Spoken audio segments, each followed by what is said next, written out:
We're back, you savages. It's a beautiful Tuesday morning. The fall is in the air. What's going on, little brother? I've been having a great week. We had a fun week last week. Yeah, we did. What'd you end up doing this weekend? Mama came back. Dude, you went to the Google Dolls. I can't tell you anything. Like anytime I'm doing anything sort Who of. the fuck is the Google Doll? I don't know. It's her concert. So what the fuck? You should have gave They her have. I will say, if you grew up, I grew up in the early 2000s. Like if you grew up around then, you'll know some of their songs. Yeah, I know some of their songs. And they're from Buffalo, New York. Yeah, they were really cool. Yeah, and it was. You know what? The venue was fucking awesome. What was the venue? The Jones Beach, theater, like on the water. On the water. Yeah, that's a good theater. That is a good place. The seats. She got the seats. Fucking like 8 rows. It was the best seats I've ever had to anything. Like 8 rows back. You could. My biggest thing is that like a concert, I feel like I'm being like crowded. There were seats, and like it was like an older crowd. So like people sat for like the song, like the new songs. Yeah, it's a nice they just sat for the songs they didn't like, and it was. Did you hold hands and hug each other like that faggot at the Coldplay concert? Not like that. Hold her like that, and both look at the band. If I could be seen, I want to show you the world. Yeah, no, no Aladdin song. Fruitcake. No, all right, as long as. But it was a good time. I'm happy you went. I'm very happy you went. It was cool. You know what was really cool was Dashboard Confessional open, and I haven't been to many concerts. But I thought it was gonna be like a local band, like kind of like a comedy show, like a local band feature, and then the headliner. And they did a good job because, like, when we got there, they were playing to like a mostly empty place, and by the end of their set, of course, like it gets to be really full. But like I've never seen a band like warm the crowd up. Like he even said, like, it's my job, so I need you guys to get crazy. And like he did stuff outside of just being like a musician. I've never seen that. I'm like warming, and it helped. Like it got the crowd going right before the main guy. It's crazy that it's the same with comedy. Right. Like now you understand your job a little better from going to see a music act. Yeah. You know, and it's like you run into all these feature acts and they'll tell you, oh yeah, I blew away the headline. When you didn't go for a good show. You went for your own personal shit. Mm-hmm. You know, and now you see what a team effort is. That's why I like bringing my own guys to work with me because, and I learned that from Rogan, because nobody's trying to hurt each other. We're all working in unison to make the show the best that we can make it. Whether it's 8 openers or 2 openers, both of those openers are going to be fucking good, and we're all in unison to make the show that much fucking better. So I'm happy. I told you, a lot of comedy shit I've learned from watching musicians, a.k.a. singers. Mm-hmm. Singers, the music is funneled to the audience by that singer. And you don't even know what he's fucking doing. You don't know what he's doing till you leave there and go, fuck, Mick Jagger didn't stop dancing all night. Or this guy didn't stop jumping up and down all night. That energy feeds on the fucking audience. Nobody's better at it than Mick Jagger because Mick dances to the song. And if the song is kind of like Satisfaction, Mick goes a little nuts, nuts as he could go at 80. Oh, he's still going nuts? Yeah, he'll dance. I thought this was like 50 years ago he was going nuts. So, I don't know what he's going to do now. I don't know if they're going to come back now. I don't know. You know, right? He's 80, right? Mick Jagger's 80. That's a different fucking animal. But with the money they got, they could do 2 shows a week. Right. 82? 82? With the money he's got, he could do 2 shows a week for about a month. And then 80 fucking 2, guys. I mean, he's still fucking. So if you're fucking, you could still wiggle a little bit. He just had a kid. Wow, good for him. Yeah, he just had a kid. All these motherfuckers. But it, like the other thing, like every time I see music, and this was more of a subdued band, but like the energy musicians have when they're performing live. Like sometimes I feel like if I'm tired at stand up, like I feel like if I'm listening to it, I could hear it in my voice that like I sound tired. Like them jumping up, like you can't be tired and do that shit. I don't think. Like the energy, I think they're great with that. Listen, it's showtime. So whatever's going on in your life comes to an end. When you go up in front of a live audience, the adrenaline from the audience, the excitement, the energy from the audience should wake you the fuck up. I know who's going to sleep in front of 100 people. I can't sleep with one guy talking on the fucking TV Could you imagine 100 fucking people yakking amongst themselves? No. So think about that, okay? We discussed this last week also. This is one of the biggest parts of comedy. And Doug Stanhope taught me this, but before Doug taught me this, I figured a little bit of this out on my own. What does professional mean? A professional means two things. That no matter if your asshole's bleeding, your mother's in the hospital, your cat died, when it's 8:05, all that goes away for 45 minutes. You could deal in grief in your own time or whatever you're going through later. In fact, that type of shit going on in your life should give your comedy a certain type of fuel. You're angry. Your girlfriend left you. You went home and your girlfriend was fucking the mailman. You're going to come out and be, no. Right. So your material is going to come from a different fucking place. And that's what you got. Some nights the material comes from happiness. Sometimes the material comes from anger. Sometimes the material comes from pain. I'm having a hard time writing right now as a personal. You know why? Because I've kind of accepted my mother's death finally after 80 fucking years instead of being a pussy. I finally accepted what happened with my first daughter and my first wife. I've accepted all these things. So all these things that used to fuel my pain, I don't deal with no more. I go home and my pain is taken care of, whether it's my cat, my wife, you guys. I don't need what I used to need anymore. So that material doesn't come. When I'm on stage now, I'm laughing. I got to get high to go up there and I laugh and I giggle. And even that, this is why when you're a professional in comedy, everything changes when it's stage time. Your name changes. If your name is Lee Syatt, if you think changing your name when you go on stage to Dewey McGowan, so whatever you're saying doesn't come from Lee Syatt's heart. Right. It's come from Dewey McGowan's heart. That's what it is. That's what it is. Your everything changes at 8:05. Once you walk in there and you talk to your friends and the comics, last week I went to Iowa, last week I went to Chicago, and all of a sudden you start getting that energy from them. Then the one guy has a good set. Now you got to have a good set. There's no time for, my grandma's in the hospital and her toe hurts. Listen, you could deal with that in 22 minutes. Nothing's going to change in 22 minutes. Nothing, unless they're dead already. Then, there's not much you can fucking do. You know what I'm saying? But nothing's going to matter. And that's why comedy is so great. Because if something good happens, you could talk about it. And if something bad happens, you could talk about it. And while you're talking about it in a bad way and making it funny, there goes the $80 you were going to pay a therapist. Well, $80 were the old days. I know. Now these motherfuckers want $200 to talk to you on a computer screen with an ISIS mask on. You know what I'm saying? So... There goes that sponsor. But the thing with like bringing emotion into it, it's like anger. Whenever I go up angry, like it doesn't come out as funny. It just comes out as like just really angry. You're coming out with material instead of putting the material aside and talking about what's really going on. No, I'm talking about like being angry, like just saying jokes about. Listen, what are you angry about? A breakup, anything. That's what you bring up to the stage. Oh, that's what I did. And that's when it becomes funny. I think one of the best sets as an open micer, I had open micer / feature. Like when you're still in that limbo of featuring 1 month, right. 1 week a month. My girlfriend threw me out to stripper. But like I had just done a gig that I had gotten like $320. In those days when I got $320, I was Trump. I was what's that guy the guy that invented that car you drive, whatever. Elon Musk. $320 on Elon Musk.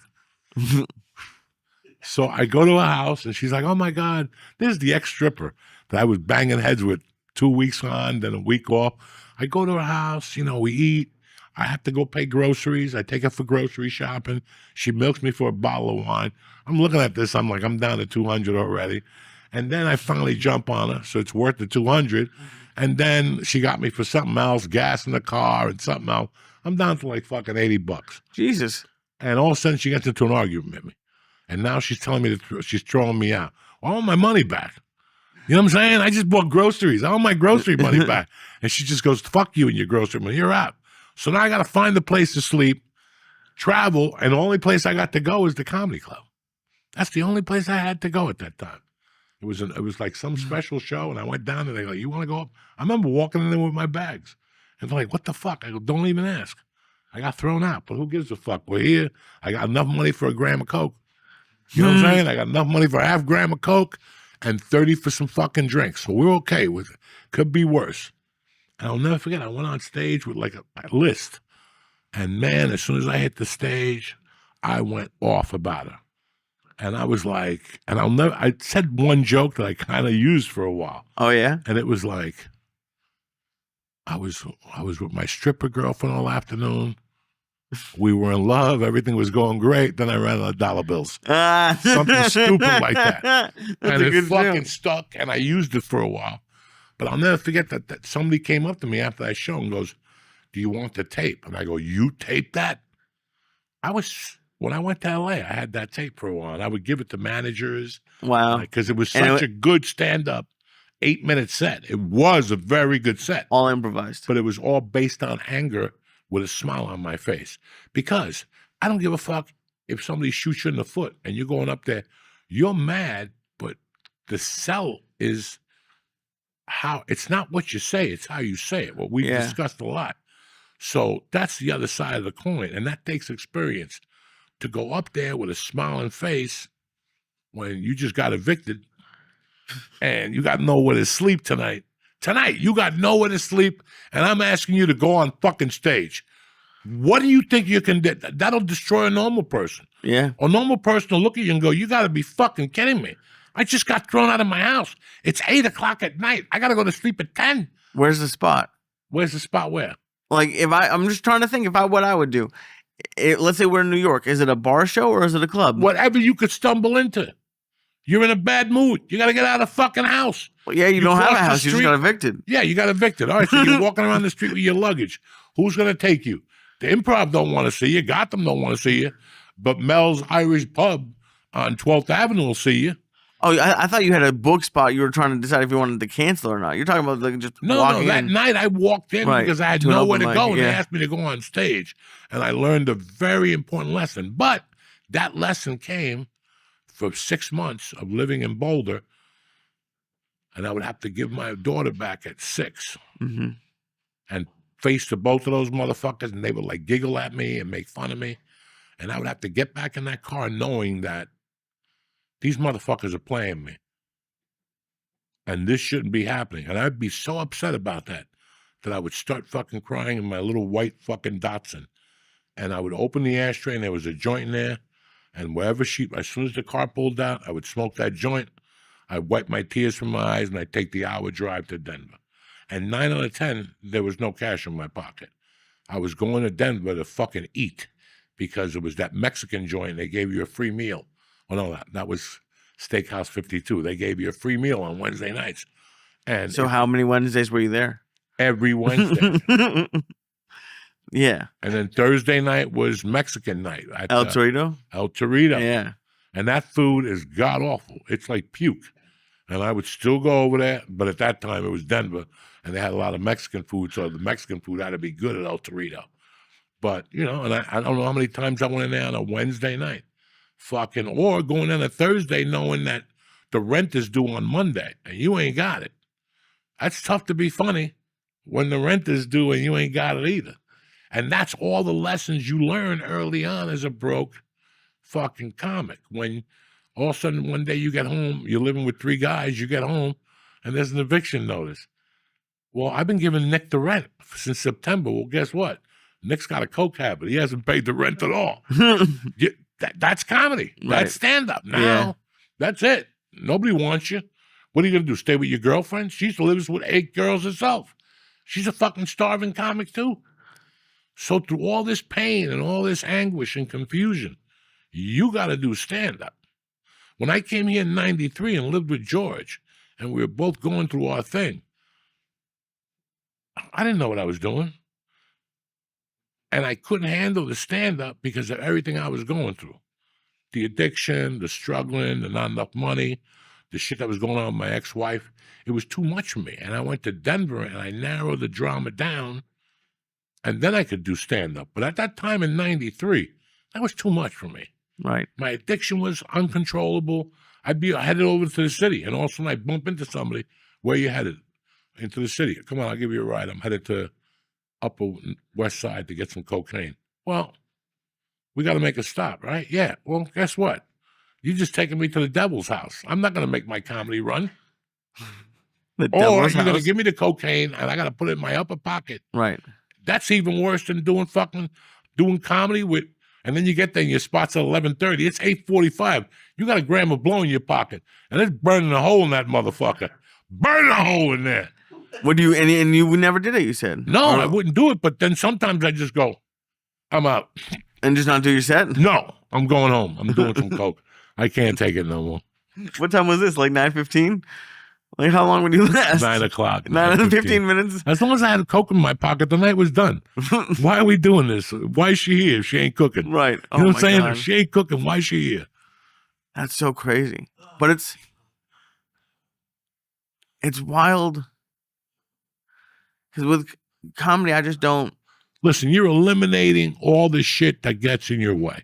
Right. You were about to say something to me when you came in. We had a really good time the other night, one of those bucket shows. Oh, yeah, that was at fantastic. the dojo. It was fucking a phenomenal night. Everybody did great. We're doing another one on the 28th of August. It's a Thursday night. And it was a great time. And what happened that night was, it was a bucket show. It wasn't stand-up, really. It was a development night and whatever. It was stand-up. But... It was stand-up. But my daughter, I go, are you going to go up? And she goes, yeah, I'm going to go up. And then I brought her up, and she went up and did it. That's fantastic. The next day, I got 1,000 messages from people, People from Colorado, from California called me that knew Mercy when she was little, and they were like, dog, that picture, blah, blah, blah. And I told them all the same thing. I go, I don't want her to do stand-up comedy. Not at all. Not at all. I know what I went through for stand-up comedy. It's not a pretty fucking road. And it's tough for a woman. I go, I'm just happy that she had no fear. Right. That's it. That was no fear zone. That is one of the scariest things in the world, public speaking. People would rather jump off a fucking building than go in front of 10 people and speak. Like, there's been comics who you've offered spots to who turned it down. No, people cannot. A lot of people do not like public actors, not comics. Actors that came into the store and I was hosting. And I go, you want to do 10 minutes? And they look at me like, are you fucking crazy? That's crazy. That's for crazy people. You're on fucking TV on sets all the time. Tom Cruise. That's who one of the conversations was one night. That he just couldn't do it. That motherfucker does his own stunt. When I asked him if he want to go on stage for 5 minutes, he looks at me like I asked him to fuck him in the ass in a Scientology meeting. Oh my God. It is a complete different thing. It's a fucking different animal. Like, were you, when you asked her, what did you think she was going to say? No. And she didn't hesitate But I at all. saw those pictures from the NJ Pack, and I saw how bad she wanted to go out there. Oh, yeah. I could see her energy that night, that she was just a push away from going, come on out here, Mercy. Oh, yeah. She would have ran out there. She would have ran out there. Not ran. She would have walked out and done whatever goofy shit she does, but I don't give a fuck because I just want to eliminate. I had no fear because I thought about it that night. I'm like, when did I go, 6th grade on Fridays. I used to go up in front of the class and sing, lip sync to Frankie Valli. My Eyes Adored You. Okay? That's how my comedy career started, by singing on Fridays in front of a and I was ugly, but I would think I was a crooner. And I would go over to the girls and sing like real close, like, and they go away. Go away. Go away, Tubby. Go away. So, like, what did it feel like to see? Because you were on stage with her. Yeah. Well, when she took the fucking note out and it said rim job, and I started laughing, and she looked at me, she goes, I don't even know what that means. That was classic. That was, that's comedy. She, in her heart, she don't know what that means. Right. I thought she knew, but she didn't. On the way home, I kept asking her, you know what a rim job is? She's like, no. I go, okay. It's when the guy goes, throom, oh, my God. And she goes, I never thought about that, Dad. I go, yeah, that's a rim job. That's what I told her on the way home. But, she's 12. I can't shock her system. That's a complete shock. To be fair, we did. What did I say? It's okay for me to suck your pussy, but not talk about your kids. And she listened to that. And when she went on stage that night, she said that Dad says something to me sometimes, like I suck that lady's dick and shit. So she could deal with that. But eating assholes at 12, that'll break a system. That's when you stop eating Girl Scout cookies. That's when it's over for you. So I got to keep it on the down low till she's 15 or 16. I think she was in there the whole time. She loved it. She was. Listen, man, I just, that's how I felt. It wasn't about stand up. We were just talking, having a conversation tonight about people who sneak their kids in. What's that called when we were talking about Jennifer Aniston? Nepotism. Yeah. I don't want to be accused of that shit. You know, that's why I'm happy she plays softball, because I never played softball, baseball in my life. So when I walk there, I don't know nothing. You know, I don't know nothing about nothing. Right, but people are gonna accuse you of that no matter what. People, something people love to shout on the internet. That doesn't really mean if that's the whole point of having. I don't get that. Like if you had a kid and you could help them get a job anywhere, you wouldn't do it. Like of course, no. If it ever comes to it, I'm not doing the child any favors. I'm not. How many times have you worked somewhere, any of yous, and the boss hires his kid, and all of a sudden he's making $2 more than you?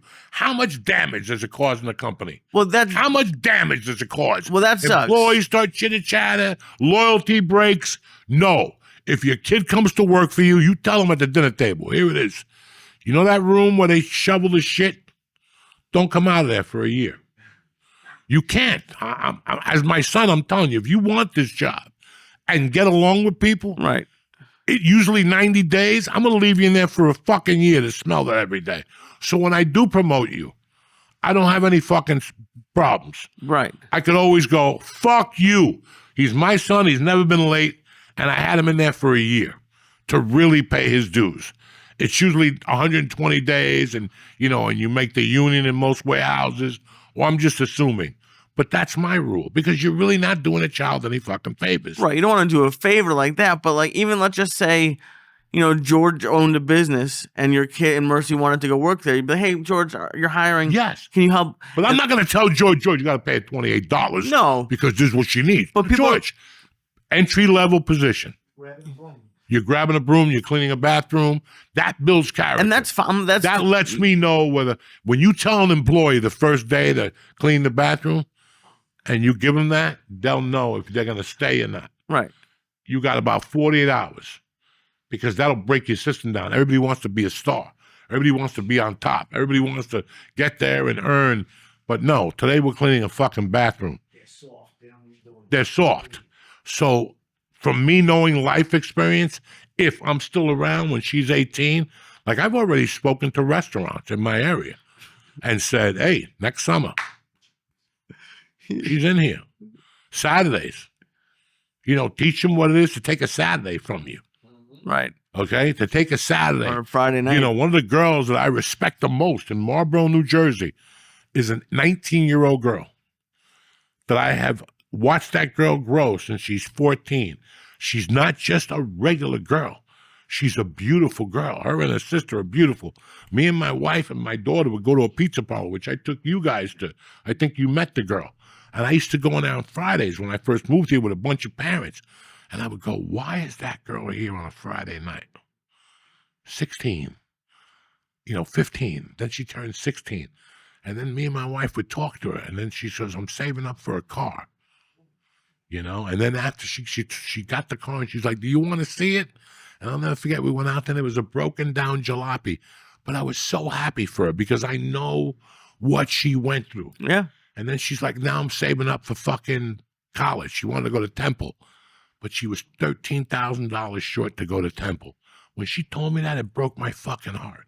Her parents don't have the money, but that bitch was there every Friday and Saturday night. She could have been jumping up and down. She could have been on that OnlyFans.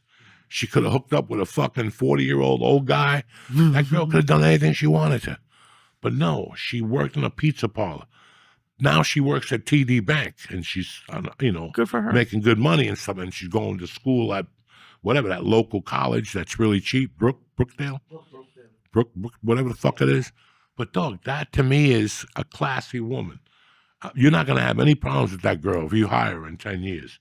She did the work. She did the groundwork. I want the same for my daughter, man. You're just going to work a pizza place, work the counter. You're going to take calls, something kids don't know how to do. You're going to learn how to exchange money, Another thing these idiots don't know how to do, they look at the fucking thing.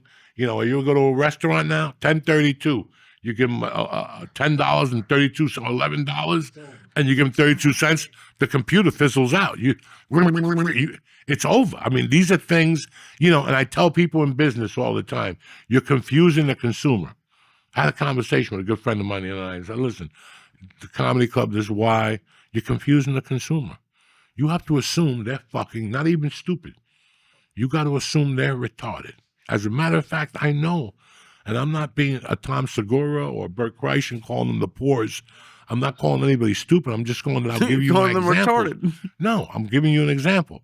I could put a link up for my book right to Amazon, and people will hit me 3 days later and go, I went on Amazon but bought this book instead. How many times do I put a link up for tickets to a comedy club where you can't even bounce the ticket price? I'll put ticket prices on there, and people come in and go, I went on Vivid and bought $120. Well, I put the link out for the fucking Punchline or Helium or wherever. So when people do that, when you actually walk them to the fence, give them the key, and tell them what thing to pull, and just go, all you gotta do is go click, right? That's the link. I'm giving you the fucking link, right? All you gotta do is go click. How did you end up buying a T-shirt from Nick Ascalise? How did this happen? How does this happen? You know how many times I've done a shitty club where I'm like, give me $20 for tickets, and somebody afterward I go, I paid $68 on. What the fuck? Are you retarded? I put the ticket link up. People don't check. They just Google Joey Diaz tickets. Google, and they go with the first thing up there. It's crazy. I mean, it's how do people fall for like the scams?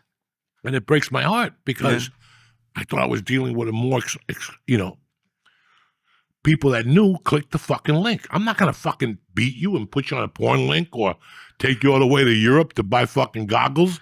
I'm not going to do that to you. Just click the link. And I see this on a daily fucking basis in life. You used to get so upset because people would like message you right as you were leaving the city. Like, when are you going to come here? Yeah, when are you coming to Memphis? Well, I'll tell you what. Go on my Twitter last week and they'll look and call, and then, oh shit, you were just here. Yeah.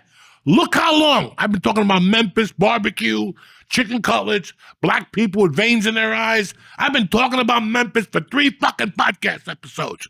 And you're telling me now, when am I going to Memphis? Right. And then I figured out there's people that just do that to bust your balls. Oh, really? Yeah, they just do that to bust your balls. They see that you were just there, and they're like, hey, why don't you tell me you were here? Fuck your mother. You knew I was there. I've been talking about it for 3 fucking weeks, motherfucker. That's so funny. Speaking of which, got a fucking crazy shit this weekend. One of those days, one day, Saturday, I think I got up and I had a bunch of errands to run. Freehold, Jackson, up fucking whatever. And I go, you know what? I'm one of those guys, when you're out, you're out. You know when you have like a long list and you already did 5 of them? I'll save the 2 of these for tomorrow. I go, fuck it. Let me just get this over. I got invited to a party. I go, let me buy fucking a cigar and buy myself one. I don't know what I'm doing, but I went to the cigar shop. I picked the one with the lightest cover on it so it don't kill me, right? And next to it, 2 doors down, there's a head shop in my neighborhood. I know this mall because I usually feed the cats back there, but I haven't seen the cats. First time in 5 years, I haven't seen any of them. And I go back there and look, and I always feel guilty because there's a little porno sucky house back there. A lot of people don't know there's a sucky house back there. It's turned off, and it just says open, and there's an ATM machine right there. You're kidding. There's a house with an ATM machine outside? Let me tell you something. I go to that CVS since I moved here. You know. What? With the cats. I feed the cats there. For years, since day one. I started telling my wife, just buy the cats food by the box. And because I was walking into CVS and buying them a cat food, and I was spending like $20 a week. I go, fuck this. Just go on Amazon and get me whatever. A big box. A box, and I put it in my car. And every night I go out there, bro, snow out the ass. These motherfuckers are out there hungry. And they're so beautiful because they actually come out. So when you walk into CVS, they're right there looking at you. And some people like give them the finger, and I'm like, how dare you? buy them a can of food. And I come on, I open it, and they stay right there. They don't run away. I won't touch them because they're feral and there's rabies going around. And I don't want to foam from the fucking mouth when I'm eating somebody's asshole.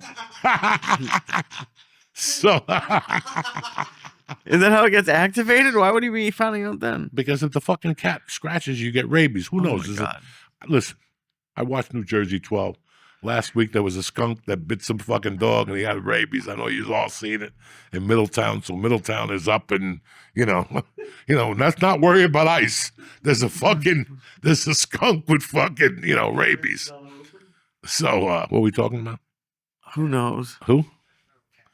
The feral cat. Feeding the cats on the sucky house. But I also go over there to get, nicotine gum from time to time, and I rub an alcohol for my pipes, and I got everything there. That's my CVS. So one night I go in there, and as I'm coming out, there's a bunch of young kids, not young kids, like 19, 20, and they're high-fiving each other, giggling, and they're opening the boxes of condoms and taking the loose condoms out. And when they saw me, like, Uncle Joey, what up? And I'm like, oh, these fucking savages. So I go over, and I'm like, where you guys going? They're like, we're going to get our dicks sucked. Right around the back of the building, there's a sucky house. Right there at CVS. Right there in that corner, there's a sucky house in my hometown. There's going to be some people really upset that you're telling all the people about their favorite. I better get 10% from those dirty hookers. I think they're going to get shut down. I've never been in there. I don't know who runs it. I don't know if it's Russians. I don't know who runs it. I don't know what they do. I don't even know how they get away with it. I've never actually met somebody who's been there except for these kids that night that were saying, yeah, we go there on Friday nights, $300. They do everything but dog eyes. Have you ever seen them since? Who, the kids? Those kids, yeah. No. Oh, no. Maybe they're missing. Maybe the skunk got them. So I was like, there's a sucky house back there? And they're like, yeah, I think they double as a massage, but no signs. So when I would go back there to feed the cat, I look back there one day, I'm like, that is a sucky house. Dog, you'll never find it. You'll never find it. It's in between buildings. There's a fucking drive-through bank. It's right next to the drive-through bank. You run the whole operation out? You're like, there's 6 women inside, maybe 7. So what? They're there. Listen, they just move. Listen, if you have a good sucky house, moves around every 6 weeks. One of those chicks gets the HIV. Oh. They get something like a fucking type of COVID in their pussy, and they get shut down by the health department, or some cop comes in. COVID in the pussy is outrageous. I'm dead serious. Those sucky houses. So anyway, we're talking about that fucking strip mall cocksucker. How do we end up with the sucky? I have no idea. I'm sorry. You're looking for a cigar. So I go to the cigar shop first, and then as I go, you know what? I might as well go in here, get some papers, a pipe, whatever. And I go in there, and the kid's like, hey, you come in here from time to time. Do you know anything about these new things? And I'm old school, And I'm like, what are you talking about? First off, they have a whole section of weed at these places. I'm talking a fucking wall of every weed we grew up with, name. And I'm like, that's weed? And he goes, no. It's 9 days before the weed grows. You take a chemical out. Nick, what do you know about this? Yeah. I don't know. He was saying something else. It's before Delta 9. It looked like weed. THCA? Listen, I ain't smoking. Huh? No. He says it gets you fucked up. But the idiot also told me that if I took him, he had mushroom pills, that if you take, he's like, man, I'll give you one, but I promise you only take a half. I took one. It was scary. So I wake up on the Lord's Day. I go to jiu-jitsu. I go, let me see what these pills are all about. He gave me 2 of them. Jesus, Joe. I ate like 3/4 of it. I fucking went. Nothing happened. I went home. I ate the other quarter. Nothing happened. Then he had one more. I popped the whole fucking thing. I didn't even eat it in quarters. I was in bed at 10 o'clock last night. Didn't do a fucking thing to me. I didn't giggle, nothing. And he gave me a lollipop. He's like, oh. But I said to him, I go, dog, I got 2 of those things in the car. I had 2 of those 500 milligram things. Right. I go, let me give you one of these and see if you're real. He's like, I don't think I can handle that. Well, that's not for me. So I knew he was fake. So, but he wasn't fake. He just has a tolerance. What tolerance? He gave me fucking sucky. Everything he was 0-3.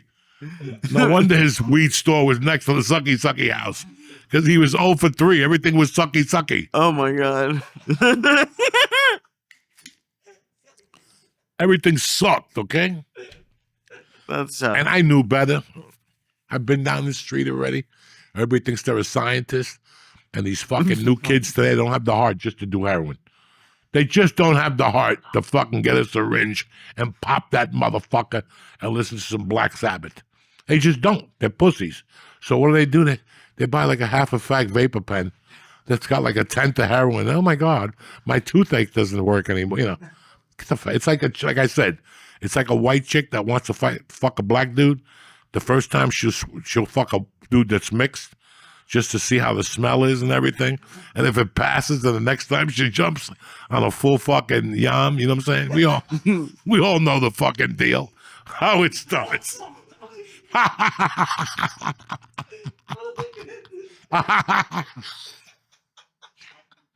That's how it is. They always fuck like a mixed. Right? You ever see that? When chicks are confused, they'll fuck like a mixed Arab. Like he's half white, half ISIS. You know what I'm saying? Just I like how you notice it. I like how I notice all that shit. That's what I do. I got cop's eyes. I keep my eye on that shit. But are these like people you know or just people you see and you've like made up stories for their lives? Like, I'm an observer. I'm a fucking observer. I sit, I make believe I'm doing something, but I'm really listening to those two idiots in the corner and what they're saying. I'm about 8 minutes from stabbing them both in the fucking arm. And they have no idea. They're just talking about something in a coffee They got shop. no idea. I'm just giving them rope every minute. Here, take 6 more inches. You're going to end up like that Pontecorvo on The Sopranos when he hung himself in the garage. I just wait for these fucking guys. I swear to God. I know. I know you love I know you love people. Like, that's amazing that you're giving people rope and they don't even know they're like. Nah, I give them all rope. Here, take this rope. You're going to hang yourself eventually. It might be today. It might be tomorrow. Holy I shit. see it. Listen, let me tell you what happened Friday night. So Friday night, my wife and my daughter break on me about 4 o'clock that they're going to see someone play. Now, I go with them as a family, but where they going, they give you wooden seats, and you got to eat like pie. It's like a community center. I'm not doing that. And they're kids. And they're fucking kids. I don't want to go there and then one kid recognizes me. It's like a stand-up. I would never go. I don't want to not support you, Lee. Right. But I don't want to go to walk in a club with you, and then they're like, Joey's here, and then fuck Lee. We're going to see Lee. Right. I already know. That's why I don't go see anybody. I will never be on the. If I'm not going behind with you to hide, because it's your show. It's not my show. You follow me? So if I go to your show, I'm going to distract him. Joey's here. He might go up. Listen to what Lee's got to say. Same thing with kids. Right. That's why I don't make a big deal at the softball games. Not about me at the softball. People love for me to get up and go, oh, $20 for the next hit. Ha, ha, ha, ha. And act like Melon in back to school. You know what I'm saying? I don't want to do that. That's not who I am. I'm not going to go there with glasses and that's my daughter. Ha, ha, ha. That's what people expect you to act. So you don't act like that. And then they don't know where the fuck to go. Right. What is that what you think people expect of you? Think about it. If you could go to a game and say what you want and have a circle of people around you and be cute and hold court, who wouldn't want to do that? Except to miss their fucking kids and what their kids doing. When you go to a thing in L.A., where we came from, you think anybody goes to see their own kids do anything? They don't. Lee, you're having a party on Saturday? I'll let you know Friday because my mother-in-law's coming to town. What they know is my wife spoke to George's wife, and she said that Joe Rogan might go to their barbecue on Saturday. So I'm not going to answer your barbecue because I know Joe Rogan and Trini Lopez and the writer from Empire, they're all going to be at his house. But Nick's having a barbecue. And the head of Fox is going to be at Nick's house. So I got to hold out to see who's got the best guest list. Would you like to live you ever go to anything in L.A.? No. Everything in L.A. is based around who's going to be at your party. So if, God forbid, Nick's not going to bring a script, I accidentally have my script. It's in the car. Really? It's a Sunday. You have your script in the car. I'm here eating barbecue, looking at women in bikinis, and you want to talk to me about a script. But that's how people are. That's how people are.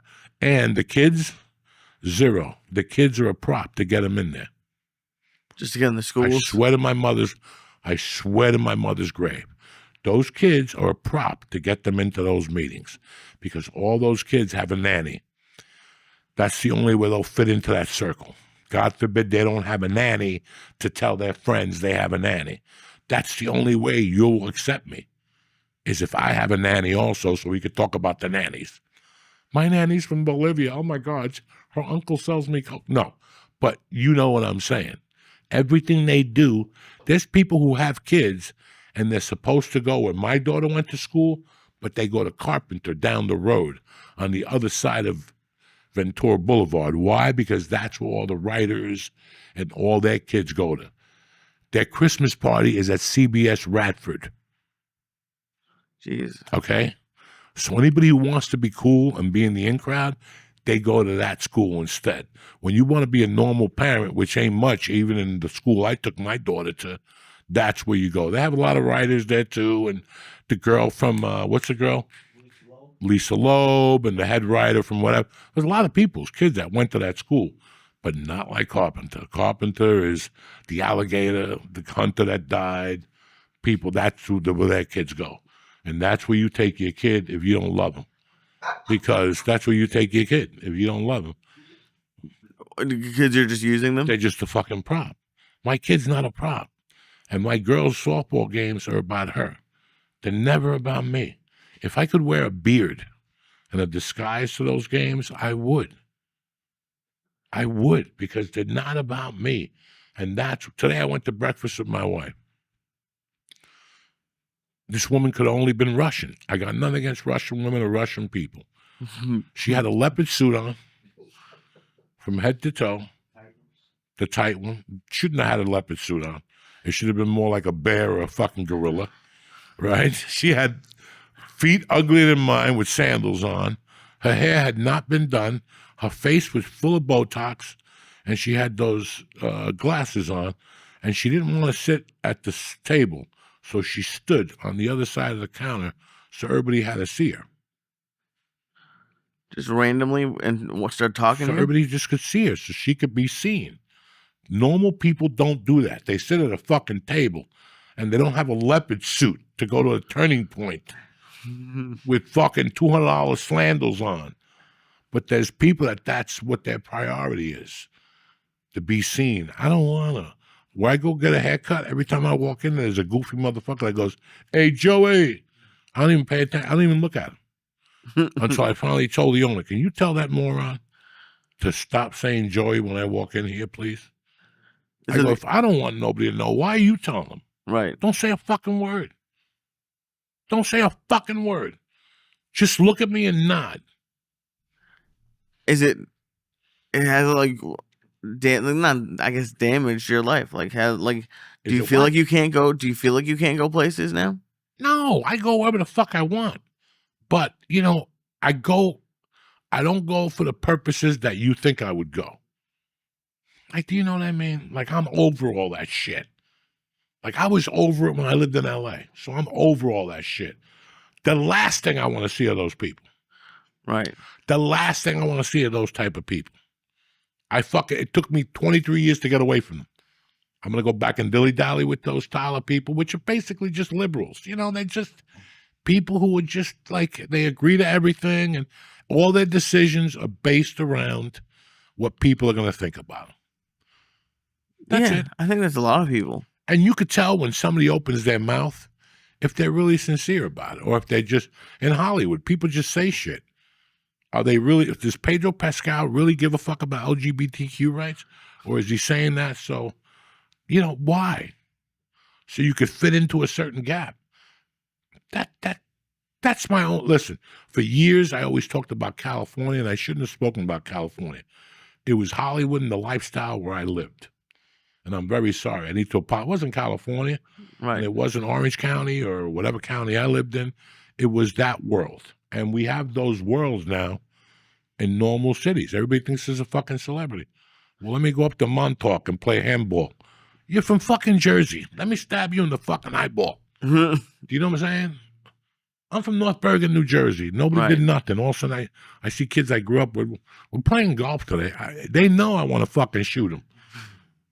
because I know the reason you're playing golf. There's no enjoyment for you. If it was enjoyment, you just play with 3 fucking idiots. Enjoyment is getting 3 of your North Bergen friends that don't play golf. Us 4 idiots smoke a big bag of weed, give a bag of edibles to him, and he's the driver of the golf cart. So we end up like Adam Sandler and fucking Be real slow. in Happy Gilmore too. That's fun with your friends. Not me at a golf court. I'm playing at Trump Plaza, with 3 fucking jerk-offs holding a beer. No, you're playing golf for all the wrong reasons. Right. I want you to do things for the right fucking reasons. Right. I want you to do things, Why can't you're getting drunk? Why can't you just get drunk? Oh, we're going to Luigi's, to get drunk. Well, go to the Surfside Bar on Palisade Boulevard. You might as well get herpes while you get drunk, right or wrong. It's so weird what we do, and we don't even know what we're doing. It's like I was talking to beautiful Nick, nephew number 1. Every week I see pictures from down the shore. Oh my God. What's It's happening? just, I've never seen anything like that. I've never seen anything like that. What are they doing? It's hot fucking women, fake asses, fake tits. Some of them are pigs.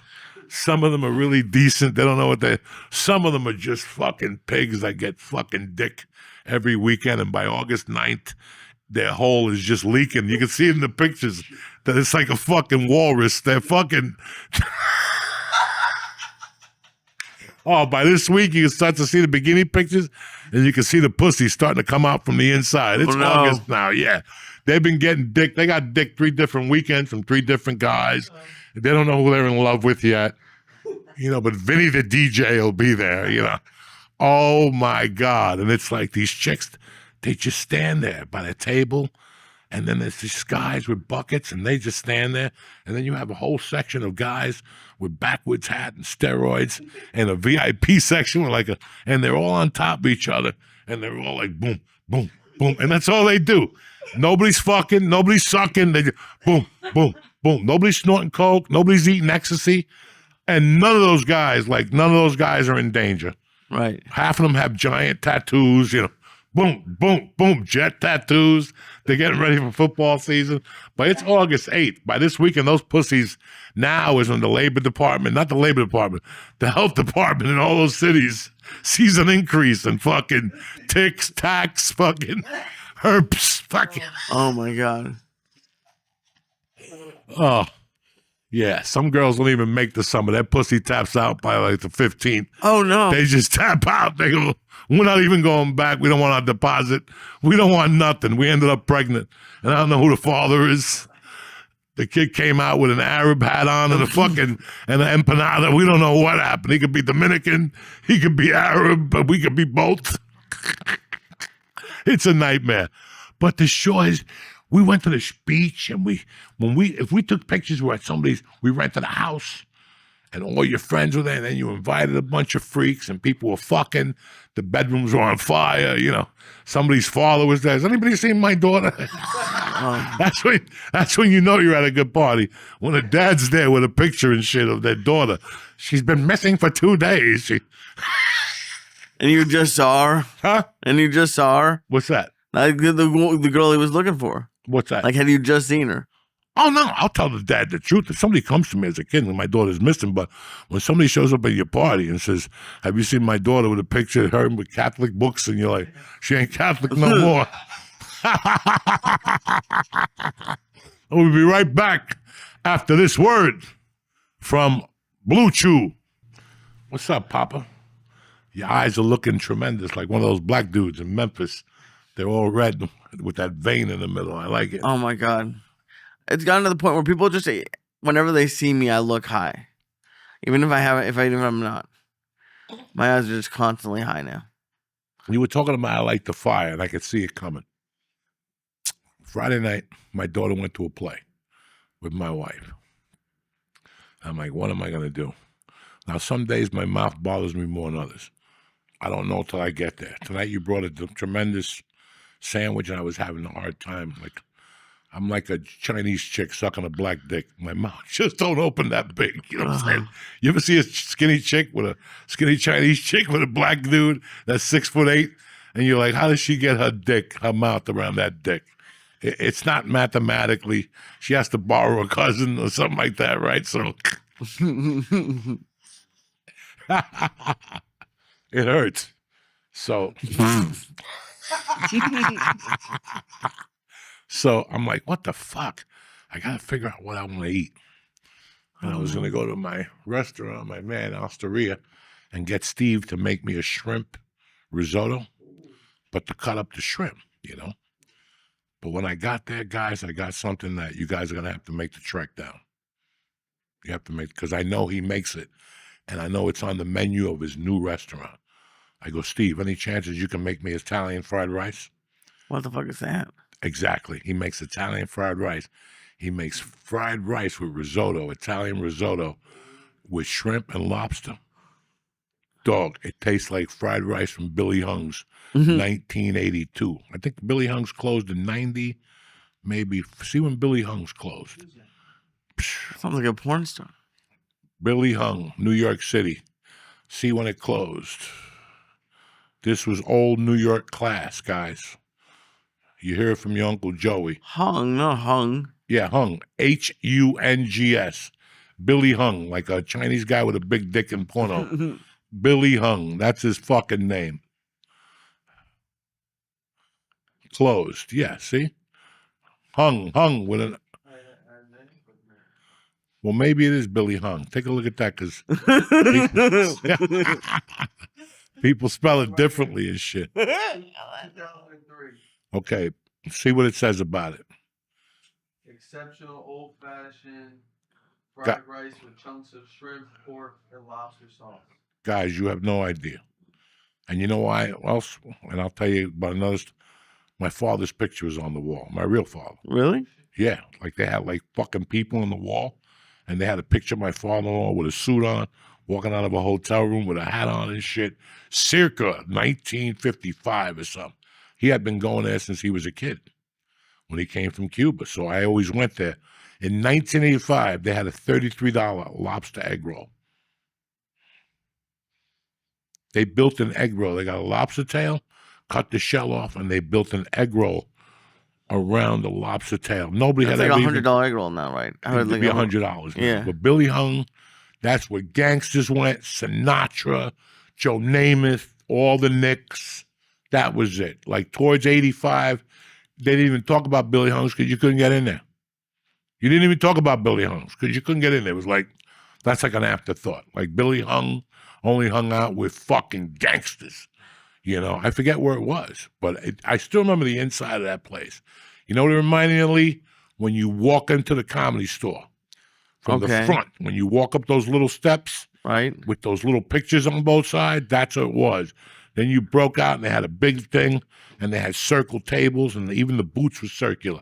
That's all I remember about that restaurant. But my mom used to go there 3 times a week to get soup when I was young. Oh, I it's would that go one. Yeah. No, it's not the one where she stabbed the Chinese guy. Oh, okay. That was one on 86th Street and Broadway. That was by the house. That's crazy. So I went to this fucking restaurant, Osteria, and I asked the owner, Steve. The place was packed. Packed.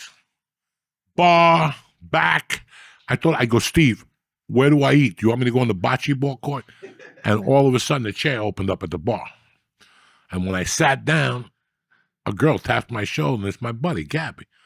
I didn't even see you. And we start talking at work. She goes, did you go to the doctor this week? I thought I saw your car out there. Because she works in the doctor's office with my ear next door. She works for people with skin and plastic surgery. They do fake titties and shit in there. So she goes, were you there this week? No, we got to talking, blah, blah, blah. And then she knows people there. So she was talking to different people. Then she got a chair next to me. And we're talking, but she knew the couple next to her. So she's talking to them. I'm eating my food. The fucking fried rice came. I didn't talk to nobody. Do you understand? I didn't talk to nobody. I just, because it was soft. Oh, it was perfect. The lobster tail just melted in your mouth with the shrimp soft, the whole thing. I'm eating. And then some girl comes up and goes, "Hey, how you doing? Do you remember me?" I'm like, "Oh, shit, yeah." It was an older woman. And she goes, "You were here one night with your daughter and you told me to get the hamburger. Boy, did you fucking hook me up." And told me about her husband. He's been dead for 12 years. You know, the whole fucking story at a bar. Friday afternoon at 6:30. This just comes out? Huh? This just comes out? Yeah, she just was saying, you know, "I'm here tonight with my sister-in-law." And then I go, "Oh, you know, whatever." And she goes, "No, my husband died 12 years, whatever." And I go back to eating my food. Another girl comes over and she's like, "Hey, do you remember me?" And I'm like, "Oh, yeah." She goes, "I talked to you one night and I didn't know who you were until afterward. And I was heartbroken. I felt like an idiot. What do I care?" But she was hammered. So she started bothering my friend. She wasn't bothering me. She was bothering my friend until my friend kept looking at me going, and I'm like, "I don't know." Were you egging her on? Not at all, because I don't want the conversation around me. The mushrooms were just starting to kick in. You know what I'm saying? I had eaten chocolate mushrooms that night before I left the house. Of course. Just for Friday. They get a little power under your wing. There's always got to be some type of training, Lee. That's why I got that evil drawer. There's a lot of different things in that drawer. I found 2 hits of acid the other night. I might bring that up next Monday. Anyway, so... Fuck is the evil draw? So there's... Some people have an evil chair. I got an evil drawer. So fucking there's an owner of a different restaurant there that I go to get their salmon. I really enjoy their salmon. And I enjoy their mashed potatoes. And I enjoy their Italian spinach with big pieces of garlic in it. It's delicious. The only place I'll eat a fucking cup of garlic with the salmon. So I see him there and I go, "Hey, how you doing?" And he's with some girl. So I don't know what's going on, right? I seen him with the woman before. Now I'm sitting here, the owner of that restaurant's there with his girlfriend, some other people, place is packed, and it's my friend here and this girl over here. Now she starts talking loud, and I could tell she's drunk, and she's telling my friend that she was drinking at that bar. She's not allowed in there no more because she became friendly with the staff, and one night as she was leaving, she texted the owner to see if she could buy a bottle of wine to take back to her apartment. But the girlfriend saw the text and called her like a fucking animal. "Don't text my husband or fiance." So she was pissed about that. I could feel it. I didn't egg her on, but she was getting hotter and hotter. Lee's looking at me like I said something bad, right? So No. I didn't say a word, Lee. So I'm sitting there, and then the guy who's working on my bathroom came in. And he comes in with his wife, and I'm talking to them, and the chick is still going off on the other girl. And finally I look, and the other girl's taking a drink and going away. She's like, "This is not good." But her and the blonde are giving each other dirty looks. So I got to play the hand out because I'm a fucking animal, right? So I'm sitting there making believe I'm eating real slow. I'm eating like George. I'm telling stories about the history of lobster, the whole fucking thing. I'm George all of a sudden. History of lobster. His friend owned a lobster store, and he made millions, but he sold it to the Indians. And, you know, George will tell you. That's how I just go, "I'm going to be George right now." And I tell myself a George story, and I just sat there and took my time. And I took my time, and then she goes, "Let me get another Pinot Grigio." And I'm like, "Okay, this is going the right direction, right?" And dog, she must have downed it because I went to the bathroom. When I came back, I heard her go, "Can I get another Pinot Grigio?" Right? So now I sit, I'm not in my chair 8 minutes, and the bartender comes over and he's like, "Listen, you fucking, you know," not to me. He's telling her, "You're lit, man. You know, do we really need this Pinot Grigio?" And she goes, "Well, I had a bad fucking night." And then he goes, "I know. The girl said something to me. She's gone now." And then this girl starts telling the bartender her story, but it's getting louder and louder. And at this, "Lee, come out of your coma, cocksucker. Don't cut the camera. Come out of your coma." So I'm here. So it's getting louder and louder. She's getting hotter. And she's like, "You don't know the fucking story. Why would you involve yourself in it? I didn't text him like that. He's fucking 65 years old. Why would I fuck him? I texted him because I needed a bottle of wine I wanted to pay. I had the money in my hand. I was right outside the fucking restaurant. But he needed help on a case, and I helped him with it." And all of a sudden, like, she's going off on this guy. And I'm loving it. I'm about to go give her a double, right? Because you know me. And she's getting louder and louder until people are looking. People are starting to look, Jack. So I fucking got up and I went right to the bathroom to make believe like I pee. And when I came out, she was storming out of the restaurant, dragging her jacket, fucking heel broke. It was only 8:30 at night. You know I don't stay out late, though. And that was 2 times last week. I saw women go off. I saw a different woman go off on bocce night. That was even better. It was classic because she went off with a lady who kept saying to me, I hear you're a comedian. I'm Jewish. My sister's a lesbian, and I like black men. Write a joke about that. That's what she kept saying to me all night. Every time I'd see her, she'd go, did you write anything yet? Oh my God. I'm Jewish. My sister's a lesbian, and I like black men. And I'm like, what the fuck? Yeah, this is bocce night, dog. She's about 65. She had fake tits made out of like concrete. Like she got them made like in 2020. Like these things were made. They didn't even move. You could see how she'd move around slowly because she destroyed her spine with these concrete titties. Oh it's like the mafia. Remember in the 60s, the mafia would give you cement water boots and throw you in the Hudson? That's what happened with her. But she fucking... Were they hard too? I don't know. I didn't feel them, but I could tell that they were a lot bigger than a woman her age's tits were. And she was well preserved, but you could tell. You know, there's an age point that, listen, come in. If I put a light on you and shot you with anti-aging dick, you'd still be 68. You know what I'm saying? Like, knock it off. She wasn't trying to be anybody. She was very sweet, but she was just drunk. But she was egging another woman on about something. The girl got fired. I was just listening. I played first when I got there. I heard the conversation. I got my water. I went outside.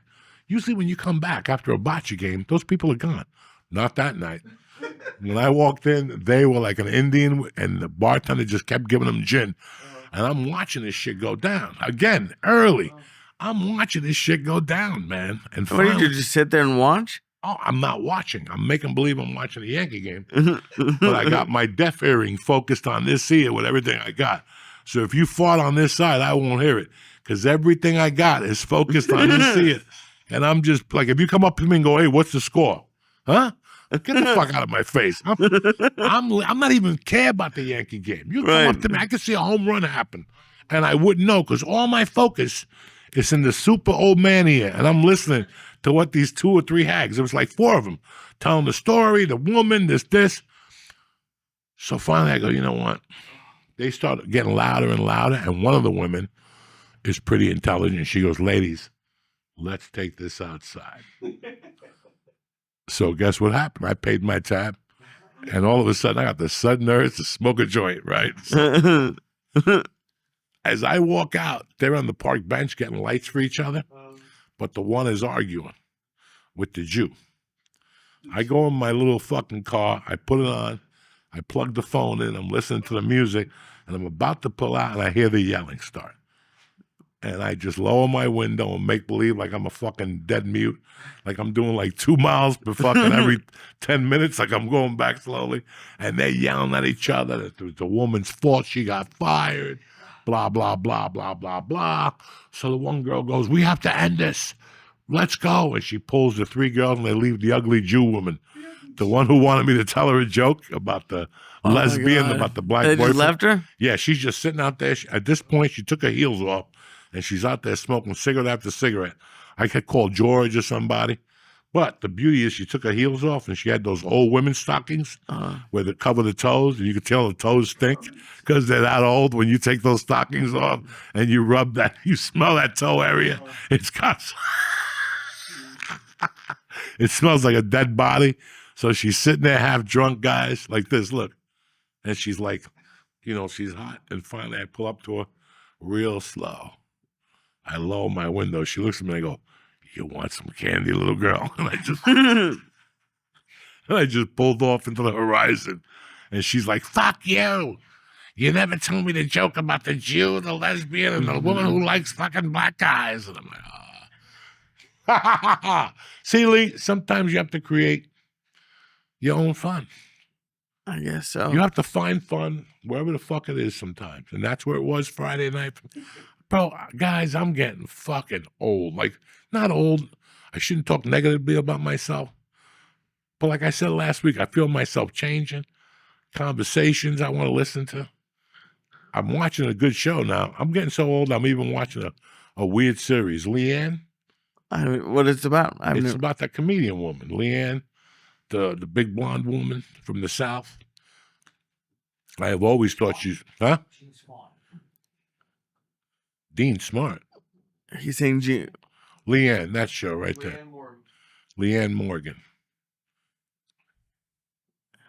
It's a pretty cute show. Nice little cast. I'm up to like episode 6, maybe. 7 out of 10 on IMDb. What does it get? 7 out of 10 on IMDb. Bro, it's not an Academy Award winner, but at least it's got me, you know, I'm watching something different for a fucking. And you know what? She's an older comic. It's her show. It's her show. She's got a hell of a fucking tour, and I wish her nothing but the fucking best, man. I think she's a good-looking woman. She's just older. But look what's happening to comedy. They're looking at older people. This gives me a little hope. Not to get a TV show, but and it's Chuck Lorre. You know, that guy's been around for a long time, so I wish her nothing but the best, you know. She's a Judy Brown chick, so this is just to let you know. Judy Brown is one of the best managers in the fucking business. Got her and Sebastian, and this is how it works. It just takes time, and this is the payoff, you know. Do you how do you find out about these like shows with comics? Because you do that a lot. Like you seem to like support when a comic puts something out. I love when people say that they became a comedian, including myself, because, well, for me, it's more than anybody else because I am a convicted felon, and I didn't think I could make it anywhere else. I never thought I'd see a TV show. I thought they always did background checks and shit. I guess not. You know, millions of dollars a year, and I don't even know who's on the set with me. So I always thought about it that way, but you always want something. I always wanted to reoccur on a show. I like Nick DiPaolo when he was on Brace Under Fire. He played a bartender. And I go, if I ever got something like that, I'd be the luckiest guy in the fucking world. You know, in those days, it was 10 out of 26 episodes. But those are 10 episodes that I didn't have to be on the week for, on the road. Right. That's how I looked at it. That was my strategy. That's 10 weeks to buy you time to get better material and, you know. So, but I have to be supportive of, I'm supportive of anybody who goes outside of the fucking box. Anybody who doesn't punch a clock every week, I'm support. Everybody who starts the fucking month at 0, how can you not support those people? That's life. Yeah, you went to college for 7 years, you're an attorney, you make $400,000, $500,000 a year. That's also a big chance. But I'm not putting nothing mad because I believe in the working man also.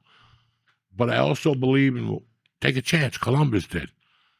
Take a fucking chance. If you got a time, listen, having a business isn't about owning a fucking boat on the weekends. It's about you creating your freedom. You wanted life on your terms. I can never get mad at somebody who does this. The racket that we do, this fucking racket that people think like, I'm special. No, you're not fucking special. This is a fucking racket. And at the end, it's like me going to Las Vegas and putting it on black number 8 or red number 24. I don't know when I walk in that room who's going to like me, who's not going to like me. I'm hoping for all those women and for those 3 gay guys to go, oh my God, we love him. Then you're going to work till you're fucking 40 if you're 22. And you've seen it. You've seen people in front of you that have gotten huge spurts in acting careers or huge spurts in stand-up because it's different now. It's spurts. It's not longevity anymore. Like longevity, and I'm wrong. You have people like the chick from Silence of the Lambs, and you know the chick I was talking about earlier. Well, Jodie Foster. That girl started on fucking The Courtship of Eddie's Father, dog. I watched that as a kid. She was my fucking age, you know. They've been in it all their lives. Dakota Fanning. I just watched her with fucking Men on Fire. Oh my God, Yeah, she was a little girl. Now she's a goddamn woman. The other one that was on the terrorist show, They do this the way people are plumbers for 40 years. Claire Danes. Thank you, George. You're on the same page tonight.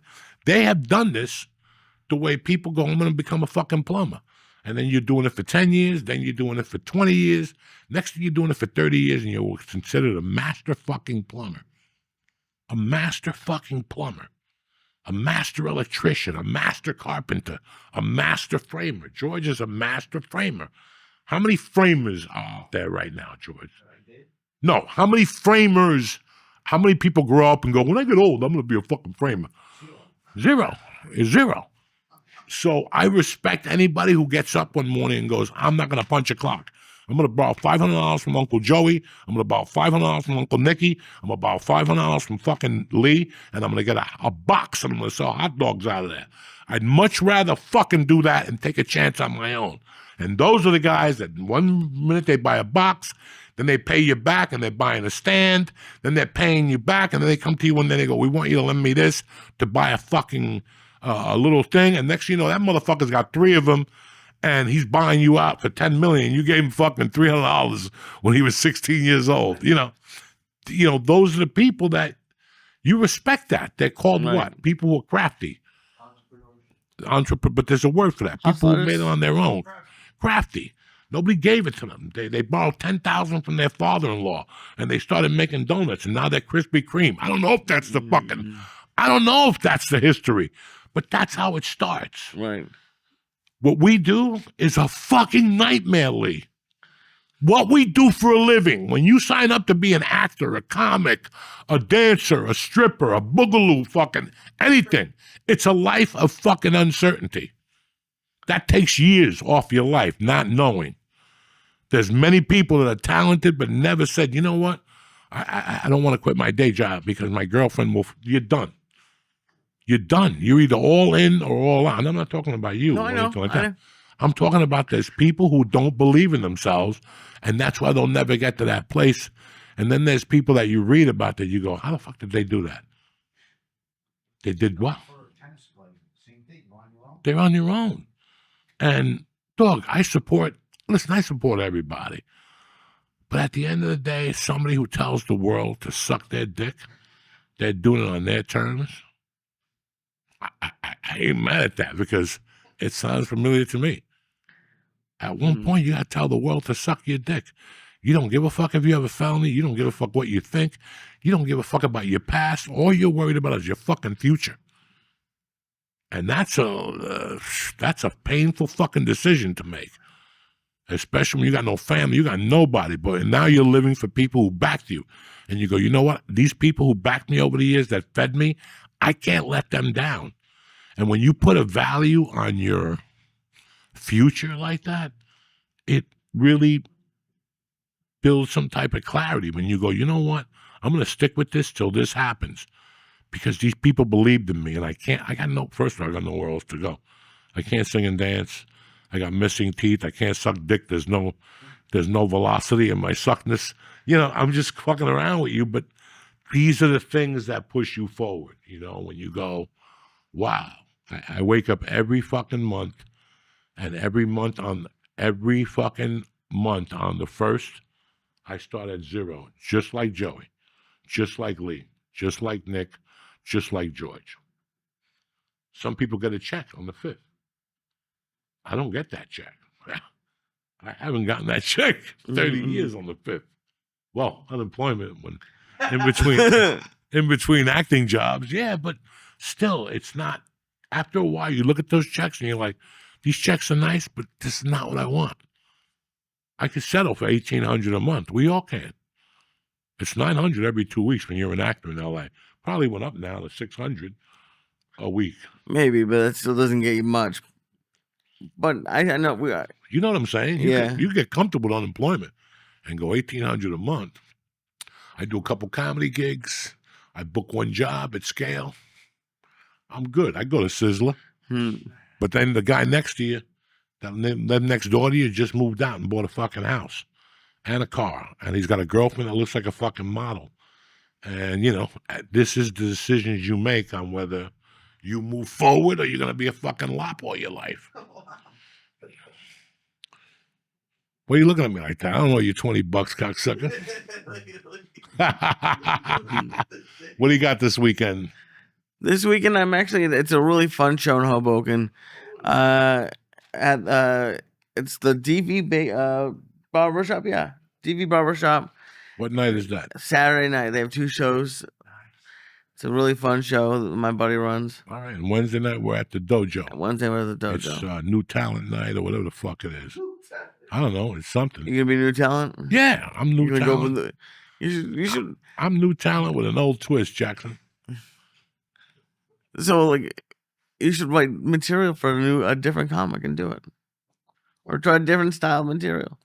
Who? You. Don't laugh at this guy. Don't encourage him with this gibberish talk. I should try some new material. Maybe I'll get a guitar and get a one-piece Don't drum. call it gibberish talk when you feed me all these things. Don't make go out there and talk. Huh? Talk what? What do you mean talk what? What are you talking? What's he saying, guys? I don't even. Am I deaf? Remember, you lost stripes today. That set you back like 3 years cupping that little edible. No one cupped an edible. Trying I to was fucking sitting put it there. in your pocket. We caught him tonight. No, you didn't catch anything. Trying to buy time as usual. I need something to drink because he was going to cut the edible in half, put it in his pocket, and eat the other half. He don't think I know. He doesn't know I'm half Jewish. I already was watching him. That's why I caught the hand. I know him 12 years. I caught the hand. He has that little Jew hoof. It was nowhere near my Auschwitz pocket. hoof. He doesn't know what he was talking These about. Jews would get like a piece of bread There's video and hold evidence. their hand on the Auschwitz windowsill with a little piece of bread in there Oh, no. all night for 3 days. That's the Auschwitz grip. He's got something in the grip and shit. Fucking cocksucker. You don't think I read that Something manual? in the grip. Huh? They got that. Remember, G.I. Joe had a kung fu grip? Jews have that little Auschwitz grip. It ain't really closed, but it is. It's got like a diamond in there, or the mother's ring, or $5, whatever the fuck you hold.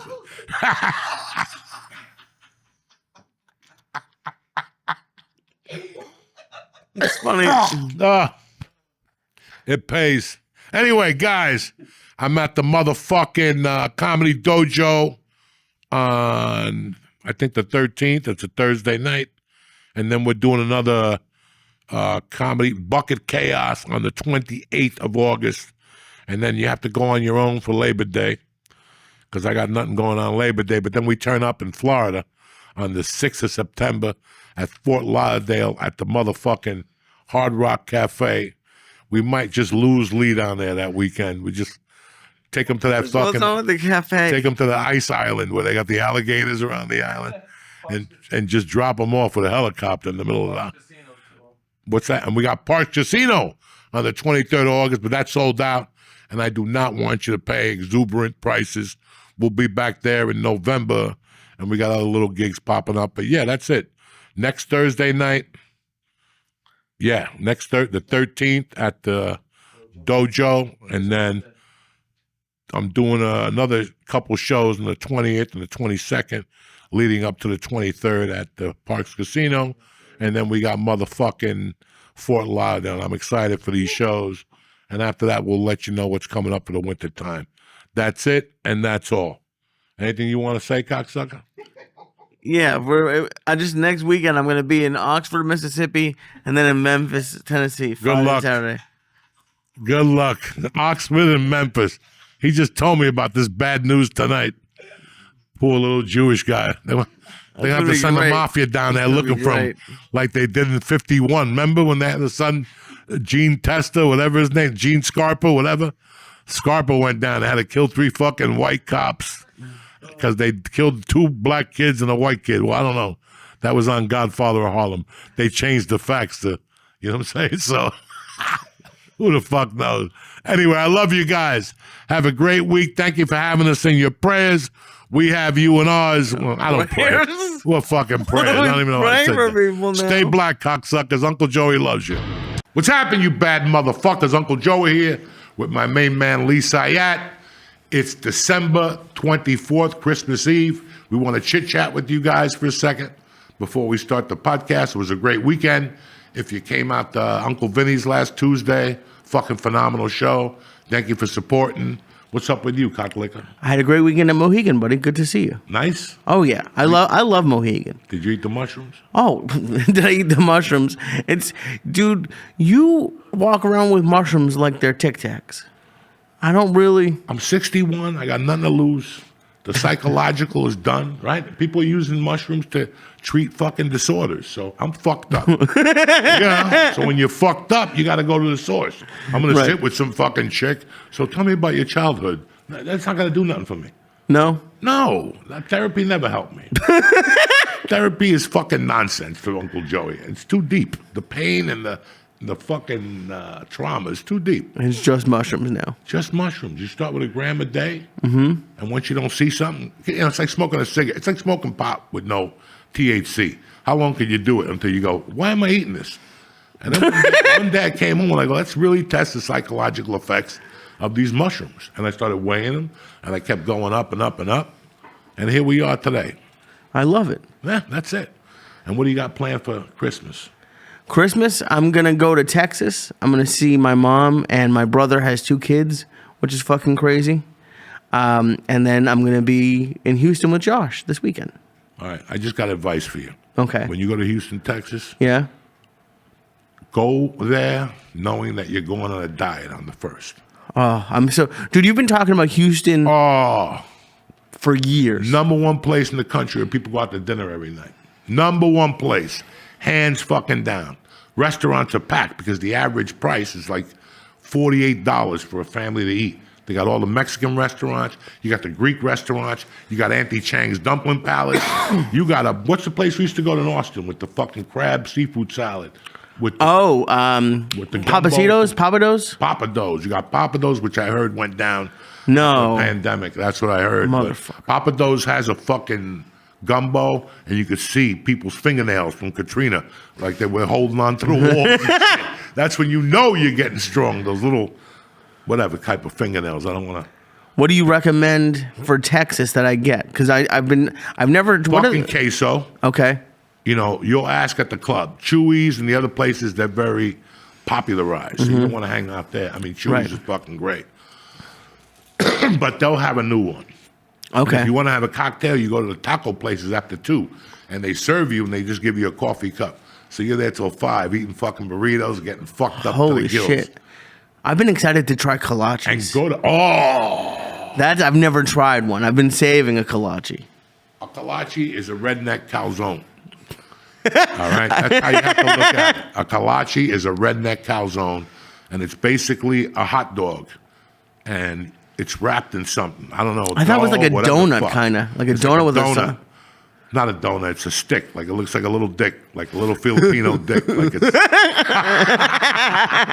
So you wrap it up, and they have them in jalapeno flavors. When you go, they have a place called Kolache Factory. Okay. Just go in there and get a dozen and get a 16-ounce Coke and let the diabetes kill you. Who gives a fuck at this point? Isn't that the home of like Dr. Now, like My 600-Pound Life? Isn't that where they do it? And that's an ironic thing. Remember in the fucking 80s, if you got in trouble for cocaine in the NFL, where'd they send you? The Dolphins. Why would you send the coke fiend, Hollywood Henderson, the number 1 coke fiend of all fucking time, got fired from Dallas. He ended up in fucking Dallas, in Miami. His career ended. Somebody else from the Broncos ended up down there. Another guy from the Broncos, and they shot him and his brother. You know, why would you send people? So now you got these fat, poor people that can't control themselves in fucking Iowa with mozzarella sticks, dipping them in ranch. You know what happens to your feet when you dip mozzarella in ranch? Do you have any fucking idea? They get yellow and shit. So you get those people, and now you take them to the circus of food, Houston, Texas. And you put them in a little apartment with that Armenian guy. You know, how are you today? Listen, I'm breaking out of this bitch. It's the best food in the country. Yeah. Why not, why would you put a 600-pound dude down there? And they always lose 50 pounds. Yeah, because they walk to the taco place. They burn a couple calories. That's why. But after that, they go fucking kaputs. You just can't live down there if you're a fat fuck. Put them like in... I don't know. Put them like in Africa, where the fucking wherever they see those people, send $5. You ever see those poor people? Because they ripped me off years ago. I sent that when I was growing up. There was there was a picture of a black kid, and you could adopt him. And if you send $2.99 a month, you could adopt this black kid, and they'll send you letters and pictures. They never sent me dick. I don't know. That kid's in college. He's never said thank you, nothing. I sent him like $8 when I was like 8. $8 when you're like 8 years old. That's a big fucking. That's all your money. Okay? I sent like $10 because maybe I'll adopt a kid. I didn't know where I was going in my life. I was 10. Maybe I'll adopt a little black kid, bring him over, we'll join a band, whatever the fuck. I don't know. I don't fucking know. Could you imagine if one of those kids from Africa saw like one of those 600-pound people? I don't think they know as a human. Because they're like 8 pounds. Like if they saw. Like the motherfuckers that took over Captain Phillips' boat. Oh, yeah. Those skinny dudes with the bad teeth, they have no fluoride, they got no toothpaste. That's the least of their problems. Being a fucking pirate. My friend's mom just went to Africa, an Italian woman. 70 years old, just one morning woke up and said, I want to go to Africa. I've been worried about her. 10 days she's been in Africa. I think she came back last night. 10 fucking days. What would you do if I said I wanted to go to Africa? Anyway. I wouldn't even listen to you. I'll make the call. I'll send you to Nigeria where scams were invented. Right. Okay? And you come back with nothing. They'll take your teeth, your shoes. If you think those fucking Arabs could sell, go to Nigeria. That's the birthplace of fucking corruption. Jesus, you're right. Why do you think all those people call you from Nigeria? And they say that your uncle left you $40 million. Where do you think they're calling you from? They call you from those stations over there. Scamming motherfuckers, pickpockets. They do it all in Nigeria. What are you doing for New Year's? New Year's, I'm hoping to get a show. If I don't get a show, I have a dinner reservation, and we'll take edibles. Korean steakhouse again? No, fuck What is it now? What surprised Just a me? regular place. I don't remember the name to be honest with you. The Korean steakhouse is good, by the way. I believe it. I'm just teasing you, okay? Also, my eye looks better. No, it doesn't. Yes, it does. You know why? Because Why? you gotta eat more mushrooms. You gotta when you touch your dick or you wipe your ass, you gotta wash your hands. Of course. When you listen, I don't touch dick. I'm at the age I don't touch dick. The jacket touches everything, okay? I just went to get cigarettes. You know, and you could tell it's a narco hangout where they make the money orders to send to Colombia. I had to wait 22 minutes. That's why I was late. There was a little Mexican guy, looked like he had $3 in his pocket. He had 6 inches of loot, making fucking money orders, $8,000-9,000 a piece. That's why it took me so long. I stopped at one of those fucking bodegas. And so you don't, when you're going pee, you don't touch your dick? I don't even put my dick in when I shit with my balls in my hand since I'm a kid because I think about the women in my life. I'm going to stick my dick in some toilet and then you got to give it to your wife to put it in her mouth. Who does that? Who does that? You go to a gym. I go to a gym. Right. I wash my fucking hands. You know, you get on that fat bike and everything else and everything, and then you go home and you finger your wife. She's got purple shit coming out of her pussy for 2 weeks. And you got to tell her some story. So wash your fucking hands. Cut your toenails. Not your toenails. Fingernails. Your fingernails. Women look at your fucking fingernails. Yeah. Why? They want to get finger banged. If they see dirt or a hangnail, you're not fucking slicing my pussy. You know what I'm saying? No. Would you let somebody touch your pussy if you had a hangnail, you nasty motherfucker? So your hands are the number one things that always got to be clean. Right. So you don't touch your dick with a dirty hand. I'm not touching my dick with the dirt, but I don't hold It's my like balls people either. go in the bathroom, they pee, they wash their hands, but then they touch the doorknob. You got to assume that motherfucker didn't wash his hands before you. So how are you supposed to get out? Huh? How are you supposed to get out? You get a piece of toilet paper and you touch it. All right. My wife gets pissed off. Oh, you don't pick up the toilet seat. Fuck you. You ain't touching that toilet seat. That's disgusting. How do I know? Because I pee on it. Well, I fucking touch it. If I fucking pee on it, I know. And then you go to a restaurant. When I go to let's say, first of all, I don't shit in a restaurant. No? That's rule number one. Never. That's disgusting. I don't want my asshole in a toilet that don't belong to me. And that's plain and simple. If I got to shit like an animal, yes, maybe. Like when I eat Wagyu beef, that fucking Japanese shit, right? It goes right through me at a restaurant. That's why I don't eat it.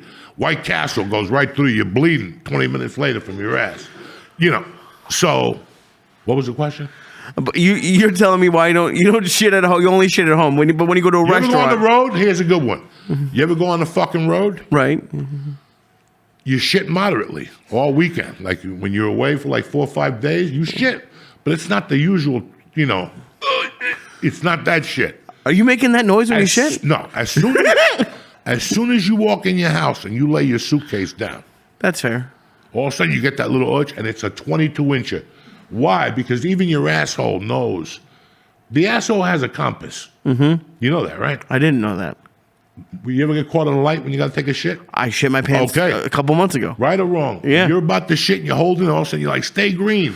And the motherfucker, like, stay green. I'm coming around that motherfucker. That's what happened. It went red. And then it turns red and you get that pre-shit fart that you can't take it. It's like that hot air comes out before you shit. And you're like, Grandma, open up the garage door. I'm running in head first. Oh, speaking of farts, you pulled one of the best pranks last week. And your daughter handled it like a pro. Like a soldier. Because first of all, you love farting and having people walk into it. Like, remember the store? That guy at the store? Oh, there has been 2 times. One, an old lady outside of your apartment walked into it, and I think she almost died. And the second one was at the back bar of the store, and this poor door guy, farted, walked right into it and held it. His eyes changed when he walked in. He was going to tell me I'm up next. He's like, you're up. And he just fucking froze. And I go, did you inhale that fart? And he goes, what the fuck was that? And he goes, I couldn't even blink. I go, that's a tremendous fart right there. But then last week you were at Uncle Vinny's and you were just talking about farts and you just started playing with Mercy, like, oh, it was you who farted, and like first of all, it was a tremendous fart. It was a great fart. It was like a 6-parter, ba ba ba ba. Then it takes like that little breather, and it's like ba ba. Fucking, I had eaten pizza with mushrooms in it, like those fucking psilocybin mushrooms, and I drank a probiotic. You know, you got to take care of your stomach, and boom. The fucking, what we talking about? The fart you took. The fart came out, and you could see it was strengthening. It was like a storm off of Cuba. It gets stronger. Like it was cut, and all of a sudden the whole room was like a fog. And I told her, it's like Thai weed in the 70s. When you bought Thai weed, you take a little hit, and all of a sudden it would expand in your lungs, and you would cough a fucking tooth out. And I said to her, it's like a Thai fart. You said like that to your in the fucking 70s. Your 11-year-old daughter. Yeah, she didn't know what I was talking about. She's just looking at me giggling. But it was a good fart. You got to let them know from time to time. But then you said on stage that it was her, and she handled it. She didn't get upset. I went up there and said my daughter. She didn't get mad. Green room. I thought she was going to kill me afterward. But no, she loved. It's so cool that she's coming to these now. I love it. It's so fucking cool. Happy? I'm very happy. I'm happy too. We're going to end 2024 off strong. We're not doing a show for New Year's week, and then we come back like I don't know the fucking date. We'll be in touch with you. But right now, let's get the church New Testament started. Run it! I'm here with Joey Merlino and my man Snuff from the Skinny Podcast. It's an honor for me to have you guys on the podcast. What's going on? What's up, my brother? Thank you for having us. Thank you for having us. We appreciate it. Dying to get a podcast going to sit you down. You're the best, my brother. No, you're the best. I say that I love you to death because I always wanted to be an attorney. I ended up becoming a criminal. You know, but in the process of becoming a criminal, you become a great attorney because you meet other criminals and they fill you in on things. I love watching your show because it's always an education. I was just watching the one yesterday. It was a piece on YouTube. And again, you're talking about a case you had and the feds did this and the wiretap. I mean, what world did we fucking grow up in? No, it's fucking crazy. Everybody says, hey, my kids, Dad, you should have been a lawyer. You should have. I should have been a lawyer. I would have been a good lawyer, too. Because guys like you and I, you know, we could fill the attorney's mouth. Like I could always fill it in a guy's mouth. Tell him this.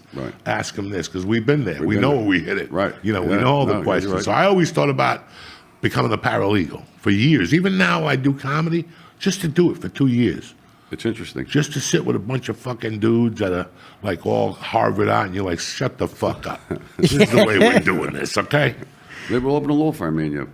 I hope. Yeah. That would be massive. That'd be tremendous. Yeah. When you don't know nothing about it and you hear Joey's stories and people that are watching the podcast, they're amazed by it.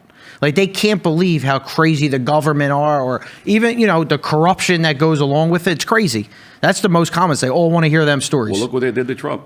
If they could do it to him, they could do it to anybody. Yeah. Until you live it, you don't know until you live it. You lived it. But how old were you when you first got into the system? I went away my first case. No, not even going away. The first time they just said, you're taking it down for a misdemeanor. I used to get locked Or up. did you start with a felony? No, 13. Like shoplifting, robbing spray paint. Yeah. My mother come beat the shit out of me. Right. You No, get the paint back, pay for it, whatever. Yeah. My first, I got pinched to, I think it was 19, 20. I got 7 years. Right off the bat. I never had a record. The fucking lawyer tells me, you got it for aggravated assault. He says to me, you're going to get probation. You never was, no record. You're good. First conviction. We go to sentence. He said, wear a suit. I got the fucking suit, the tie on. The judge says, stand up. I stand up. He said, I'm sentencing you to Italian judge, too. Your own kind's the worst. He says, They buried you. yeah. He says, I'm going to send you to 7 years in prison for count 1. I'm standing. Count 2, 7 years in prison. Count 3, 7 years in prison. I'm saying, that's 21 fucking years. He says, take him out of my courtroom now. He said, I run a concurrent. I don't know what the fucking current means. I went to fucking 8th grade. I go down, the fucking lawyer comes, through the glass. I said, you motherfucker. I'm going to put the thing around his neck. He told me I was getting probation. He said, no, you only got 7 years. 7 years. I said, I got 21 years, you motherfucker. He said, no, it's concurrent. What the fuck's concurrent mean? I didn't know what it meant. And I got 7 years, my first bid. How long did you do that time? I did 2.5 years in Jersey. It was in Jersey. They gave it was like the old law, you go to parole board and all that shit. I'll tell you what, it's cold up here, Joe. You think? It's Jersey cold. Jersey cold. Oh, It's cold here. In the office, in the igloo. Yeah, I love it here. It's beautiful. The Beautiful igloo is studio. tremendous. Fucking I'm trying to igloo. get it together. Even outside's cold. Yeah. I'm a Florida guy. Yeah, he's Okay. Florida. Listen, man, I that's why I always have a hooded sweatshirt on. I am constantly cold. Well, you said wear a jacket. I said let's bundle up. Wear a jacket because it's cold up here by the cliffs. Well, you'll be coming to Florida in March, right? Yeah, March 14th, Beautiful. hopefully, if everything works out. All right, good. So, like the other day, you were talking about some Fed case where I've heard, like when I got arrested for kidnapping, they took me. It was a Colorado thing, but they took me down to the federal building first, and I spent the night down there. And these guys were talking, and this guy had gotten pinched. This is my first night. I ain't sleeping. This is the first night I ever spent in jail. I ain't sleeping. And they're talking. I got involved with them. I think one guy gave me coffee. At that time, I didn't even drink coffee. And he was talking about that he was making runs to Florida, to Columbia. The guy would drive him from Colorado to fucking Miami. They'd pick up the stuff. He goes, he got pinched. He went to court. He was the undercover fucking cop. He goes, that motherfucker was doing the same amount of coke as me every fucking night. Banging everything, snorting coke, shooting coke. He goes, the guy was crazy. And he goes, awesome, they take him, they pull him out, and they put him in rehab. They fucking clean him out, and you don't have a trial for a year. They come in looking completely different. Yeah. It's fucking insane. No, He was telling us this shit, and I'm like, Yeah, it's crazy. You have no idea how they do it, dog. Well, they got uncountable money. They could give them all the money, let them party, do whatever they want. It's insane. There was a case out of Philly. It was a black kid, drug case. They had an undercover FBI agent. He didn't know. He thought it was his girl. And she fucked him. You ain't allowed. They ain't supposed to have sex. She fucked him, and they threw the case out. Wow. Yeah. They threw the whole case out just because she had sex with him? Yeah, you're not allowed. They're not supposed to. Well, That's but awesome. no, they threw the case out. That's awesome. He must be really fucking smooth if he got a agent to sleep with him. Yeah. That's James Bond type shit. Yeah, it is. Bitches come over to kill him. Next thing you know, they come to kill James Bond. Remember all those movies? They come, hot blonde would come to Blonde, kill him. gorgeous. And 2 minutes later, he's fucking her in the ass. And he's like, Look, a classic. that's Sean Connery. That motherfucker was smooth. Yeah, he was- Smooth as ever. We were talking about like cool guys. Like these guys today have no idea. They just get dreads and they put on gold and they think that's cool. And I'm like, you don't even understand what cool is. Like when we were growing up, like when you looked at Charles Bronson in The fucking Mechanic, you're like, God damn. When you saw, like, I was telling them, when you saw Elvis, have you seen that documentary on Netflix? Yeah. About it? Yeah. When that motherfucker walked out with the black suit, even guys were like, give me a piece of that. Yeah. Just take out that yum stick. I might as well get it over with. Fucking hilarious. We don't have that no more. No, nobody dresses. Nobody dresses, but it wasn't even Steve McQueen. When you see Steve McQueen in Bullet, you're like, what the fuck was this guy thinking? I mean, he's smacking his wife in The Getaway. You're like, look at this fucking, nobody said a thing. Yeah. Nobody said a thing. He was smacking the shit out of her for real. She didn't even know she was getting beat up because that's the animal he was. Nobody said a thing. Right. He was kicking her. Fucking Classic. Why do you think Italian? Like it's as a non-Italian, it seems like Italian guys are probably the coolest. At least they're like white people, don't you think? Like Swag. yeah. Way we Nobody dress. dresses no more. Yeah. Like years ago, my father, they wore suits every day. If you look at the old baseball, like the fans, everybody in the stands had a suit. now. Yeah, that's Yeah. crazy. Like You the couldn't Yankees. fly without a suit. Yeah. When I was a kid, dog, you were banging out some suits in the '90s. Yeah, my friend. I used to wear it. Yeah, You were suits. throwing I gotta some go buy. I'm fucking wearing heat. fucking sneakers, jeans. I never Hey, wore this shit. I don't even own a pair of dress pants. I could tell. Dog, It's I- crazy. I could tell. No, it's seriously like even like when you see people go to funerals now, they don't even wear black. They're red. It don't even matter. They go like it's nothing. I went to a funeral. The motherfucker walked in with flip flops. Yeah, baseball hats on. It's That's crazy. really good. We lost. That's We fucking lost not- it. it We lost lost it. That gets to me. Yeah, the flip flops come and the on. new With the those socks plastic on. fucking shoes. Or Yeah. eating dinner, he's got a backwards hat on. I mean, it's Plastic crazy. shoes they Crocs. wear. You don't like Crocs? I hate Oh, them. Crocs! You're a Crocs. fucking weirdo. You got Crocs on. You got Crocs on, and now they're giving them to kids. And every Yeah. time I go to one of my daughter's games, I see a bunch of boys walk in with fucking Crocs. Yeah. You know what they give out now in jail? They used to get, remember the shower shoes to go to the shower? Yeah. They give the Crocs out. I fucking hate. That's what they wear in jail. I'd rather get Me fungus. too. Yeah. I'd rather get the fungus. Listen, I'll never wear them fucking shoes. Yeah, now they got the designs on the sports fuck out. team, Spider-Man, Paw Patrol. It's terrible. Oh, it's sick. This country's fucked up. The kids are all fucked up today. They really are. Look And at this you kid the know- other day. What was the it? kid up there, Shot the yeah. fucking. There was a girl, a guy. He don't know what the fuck. He Now was. that was really a girl. No, it was a guy. Now it's a girl. I don't know what the fuck it is. Another liberal sick motherfucker. Yeah, They're sick. it's a problem. You know, I was just telling my wife about that shooting on the drive up here. You know, when you're a parent and your kid goes to school, it's in the back of my head. Yeah. And every time it happens, I'm not stupid. I'm not fucking stupid. It can happen right in front of you. Yeah. You always, when you see situations like that, you go, that'll never happen to me. Knock on wood. Well, you never fucking know, man. Yeah. No, it's dangerous. A second grader called called for help. She got her phone. I don't know if she got the phone. Called for No, help. it's fucked up. It really is. Listen, you got to be nuts to send your kids to school today. Seriously, I don't blame people. Yeah, but if they want to homeschool them, because you never know what could Well, happen. they could stop, but they don't want to. I put fucking. All they got to do is We got 1 million veterans out of work. Get fucking veterans staying outside the fucking school with an AK-47. That's it. The guy walks up with a gun, shoot him. Kill him. That's it. End it. At the deli today, I was talking to a 77-year-old Italian guy, full head of hair, and he was telling me he was in Vietnam and all this shit, and he was interesting as fuck. He lived in Irvington.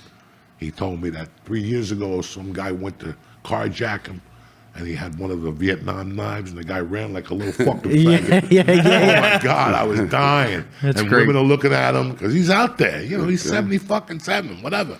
He was loud. He goes, the guy want to take my fucking car. You gonna take my fucking car? Come here, you little cocksucker. Yeah. He goes, I have a bayonet in the car. It's the one I gave to Rambo. And he was just dropping knowledge. I'm like, He's ready to go at all times. when he said fucking Vietnam, I'm like, oh, this is one of those dementia guys. No, No, he was good, the right? guy was sharp as a fucking Yeah. tack, guys. Yeah. Sharp. And then we were talking about, yeah, that's what he said. He goes, I don't go to New Jersey doctors. I only go to New York City doctors. And my doctor told me to smoke pot. So I started about 8 years ago, and it changed my life. Oh, with the pot? Yeah, he said the doctor in New York told me, a Jewish doctor told me to smoke pot. I went home, I told my kids. My kids started bringing me pot. My life changed. Wow. He goes, I live stress-free now. God bless him. God bless him. 70-something fucking years old. I never smoked pot, so now I get pinched with the case. I got 7 years. I go to the fight. I got pinched in the fucking fight. They locked me up. They put me in Atlantic County Jail. They gave me the top tobacco. That's what they gave me. Yeah, It's in the tobacco with fucking the- 80s. I don't know how to roll. There's a guy next to me. He's rolling like a fucking machine. And we're laying on the floor with a mattress. So I fucking finally get the motherfucker. I fucked like 5 of them up. I finally get it rolled. And I went to lick it. The thing that was on the outside. Then I said, my man, do me a favor, could you roll Yeah, fucking yeah. cigarettes for me? He did it. Fucking That's, funny remember shit. when they give you that? Yeah, they used to Tops give you with tops. It was a yellow pouch. With the rolling papers you open up inside. the rolling papers inside. And they give it to you at orientation in county. Yeah, they used to And give it in the county. It's Atlantic County Jail. I was this is a funny fucking thing. When I first got arrested for the kidnapping, they put me in Boulder County Jail. It was rated the #2 jail in the country. What do you worse, bad? They had fucking carpets. Carpets. carpets. You had HBO and Showtime. You were allowed to stay up till 2. It was fucking insane. Was it cells or dorms? It was a big cell like this with your own little private room. You had a TV in your room. County. What the fuck? Let's go there. Let's go skiing. Let's go skiing. Go to Colorado. Oh, no. Now you can't Need a smoke in there. vacation. No, yeah, I can't. Now it's like, they're liberal out there now, so I can't imagine how those prisons are. They're letting you fuck. Yeah. Those people let you fuck, let you do fashion shows. Who the fuck knows? How long did you do for the kidnapping? 2 years. 2 years? Like 2.5 years out of my life. You know what I'm saying? Solid time, about 8 months. Yeah. And I loved it. I really did. You needed a break. Looking back now, it slowed me down. And it opened my eyes. I didn't smoke pot in there. I didn't do coke in there. I did a couple hits of acid. Which is fucking crazy. Yeah, because you lose your mind. You got to do something. And then I already, I had, Joey will tell you, when you get arrested, you have evaluation points. Right. Do you have a license at the time of your arrest? Are you a high school graduate? Are you married? It's just a bunch of simple questions that, guys, all of us answer correctly. But once you look at them, you're like, these motherfuckers are such losers. They can't answer like 2 or 3 of these. Yeah. Right. They didn't have the job at the time of arrest. They never had a license. They never got a high school diploma. You're 0-9. Yeah. You're getting 17 points. Yeah. Minus 17 already. Right off the rip. From the walk-in. But I had a job at the time of my arrest. I told them I had a high school diploma. I didn't have a GED, which I had to get later. And there was something else I had. So I think with the felony, whatever, they gave me 4 years. It was a 4 to 6 year plea bargain. They gave me 4-year sentence, which again, I went to court. George was there when I got sentenced, my brother George. And I walked in there thinking, George, get the 8-ball. This is going to be a party tonight. Yeah, you're getting ready to go. And you hear me being loud now. The one thing that I'll never change, I'll never forget is when he told me to stand up. Yeah, stand and he up. goes, 4 years Department of Correction. And I looked at the attorney and I go, what the fuck? And he goes, do you have something to say? I lost my voice. Right. My pussy it's what it was. I'm telling you. It was like my central nervous system shocked because I walked in there thinking one thing, but I knew it was leaning because they called me that Friday and said community corrections didn't accept me because of the machine gun. Right. When there's a weapon. Yeah, the machine gun always- probably would have did it. In Yeah. Jersey, I would have got off. In Jersey, I would have got 8 years, Right. halfway house, or whatever the fuck, and then they would have thrown me out after 3 years. But in Colorado, they had to give me something. Right. A machine gun? Joey, come on. Probably the only one with a machine gun in Colorado. No, there's a lot of Rambos out there. Yeah, they're That's ready to what- go. That's why they send the Vietnam vets in the hills. Right. They came up there. That's what they send. Well, that's what the lawyer told me. I'm getting probation. I had the suit on. I'm telling my friends, we're going to go out tonight after I come home.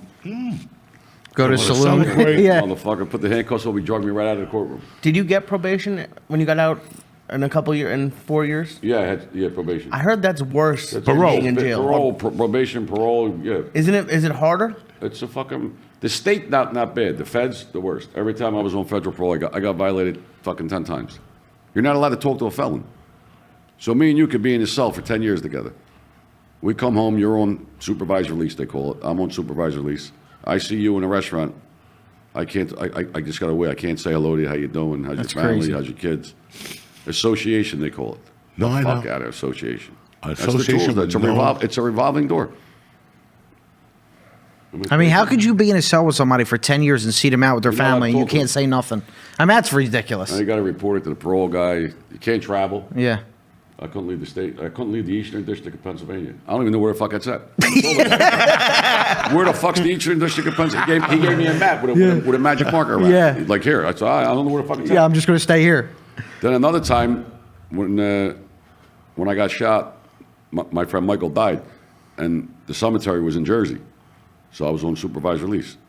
So I called my probation guy, and he says, "Oh, you can't go to the burial. You can't go to the burial. He said, it's in Jersey." I said, "Well, fuck you." I said, "I'll be there. You can lock me up at the cemetery." And then my lawyer called the judge, and the judge said you could go to the burial and come home. That's amazing. But he wasn't letting me. He said no. Same thing when my father was dying. The jail, where was he? In Texas somewhere. They called my mother, the counselor. She was nice. She said, "You got to come. You ain't gonna make it any, whatever." So I was on probation. Again, supervised release. My whole fucking life I was on it. And I told the probation guy, I'm going to go see my father's dying. And they wouldn't let me go visit him, ever. They had me separated from him. He said, well, I got to get approval, this, I don't know. I said, listen, well, you can lock me up in Texas. I'm going. I'm getting on a plane, I'm getting in the car, you can lock me the fuck up. And then they asked the judge, and the judge let me go, take my mother. And he died the next day. At least I got to see him. Yeah, at least you got to say that's crazy Fucking nuts. to go through all that. You know, last time we spoke about, I don't know, there's something, once I got locked up, I knew I wasn't going back, Joey. Just, Yeah.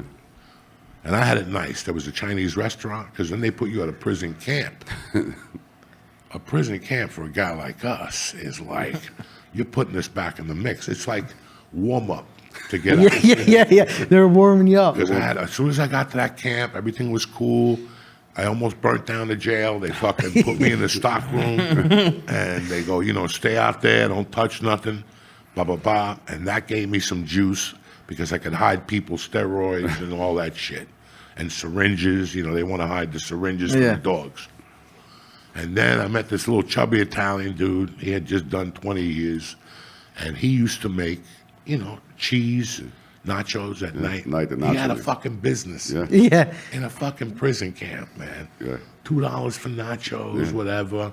He figured out how to make green chili in his cell. Yeah, they can make anything in there. Dog. And then the Mexicans would bring in the good, real shit. And you be trading tacos with them. My girlfriend would bring Chinese food, which is driving crazy.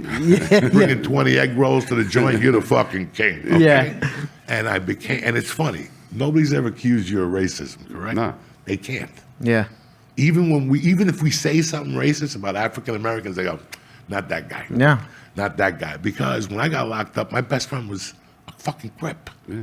And till this day, I yearn for him. Like, I miss him. Yeah. That time we spent together, he had 7 girlfriends. Oh, A kid with each of them. All of them drove a Mercedes. 7 baby mamas. 7 baby mama. His visitation started Friday at 7 in the morning. 9, 2. He had them all. And he had them all. One of them was Cuban. So he told, this is my Cuban. So she would bring in Cuban sandwiches and Nutter Butters. We could control the jail with Nutter Butters. Yeah. Black people love Nutter Butters. You know, I don't know what it is. They lose their fucking mind over That's Nutter great. Butters. So Sundays, it was a feast, right? Yeah. After visitation, we all got together. Yeah. Let me see what you got. My mom made me baked ziti. Come on.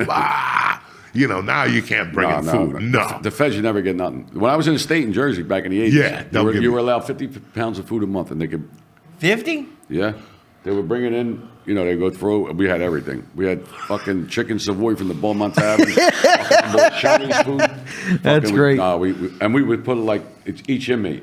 So there's a lot of like black guys, Mexicans, that they didn't have nothing, they had no family. We put under their name, you know what I mean? We had fucking 400 pounds of food. Yeah, coming in. give it to them. Fuck, we ate like kings. Yeah.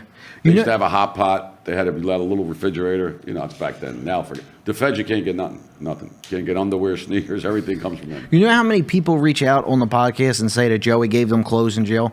Joey gave them food in jail when they had nothing. What the fuck we do? That's what Every we do. day. We do it out here. Yeah. I mean, we just gave 120 bikes out to the kids. Yeah. We went to, I've been in Philly for a week. We knocked on doors. We gave All toys, night. coats. I gave 120 bikes, 120 coats, sneakers, toys to the kids. We did it our whole life. And a guy commented the other day. He says, "Oh, you know, Snuff puts it on Instagram. You just do it to get on Instagram, you know, video to video it. Motherfucker, I've been doing this since 1989. There was no phones, no cameras, no Instagram in '89. I've been doing it my whole life. Yeah. I didn't do it to go on fucking Instagram. But they're, you And know, the they- worst you know, neighborhoods jealous. in the world we go to. I go in neighborhoods black people don't go in. That's what a guy told me. Black kid I know. He said, "Man, I seen you in neighborhoods I won't go in." Yeah.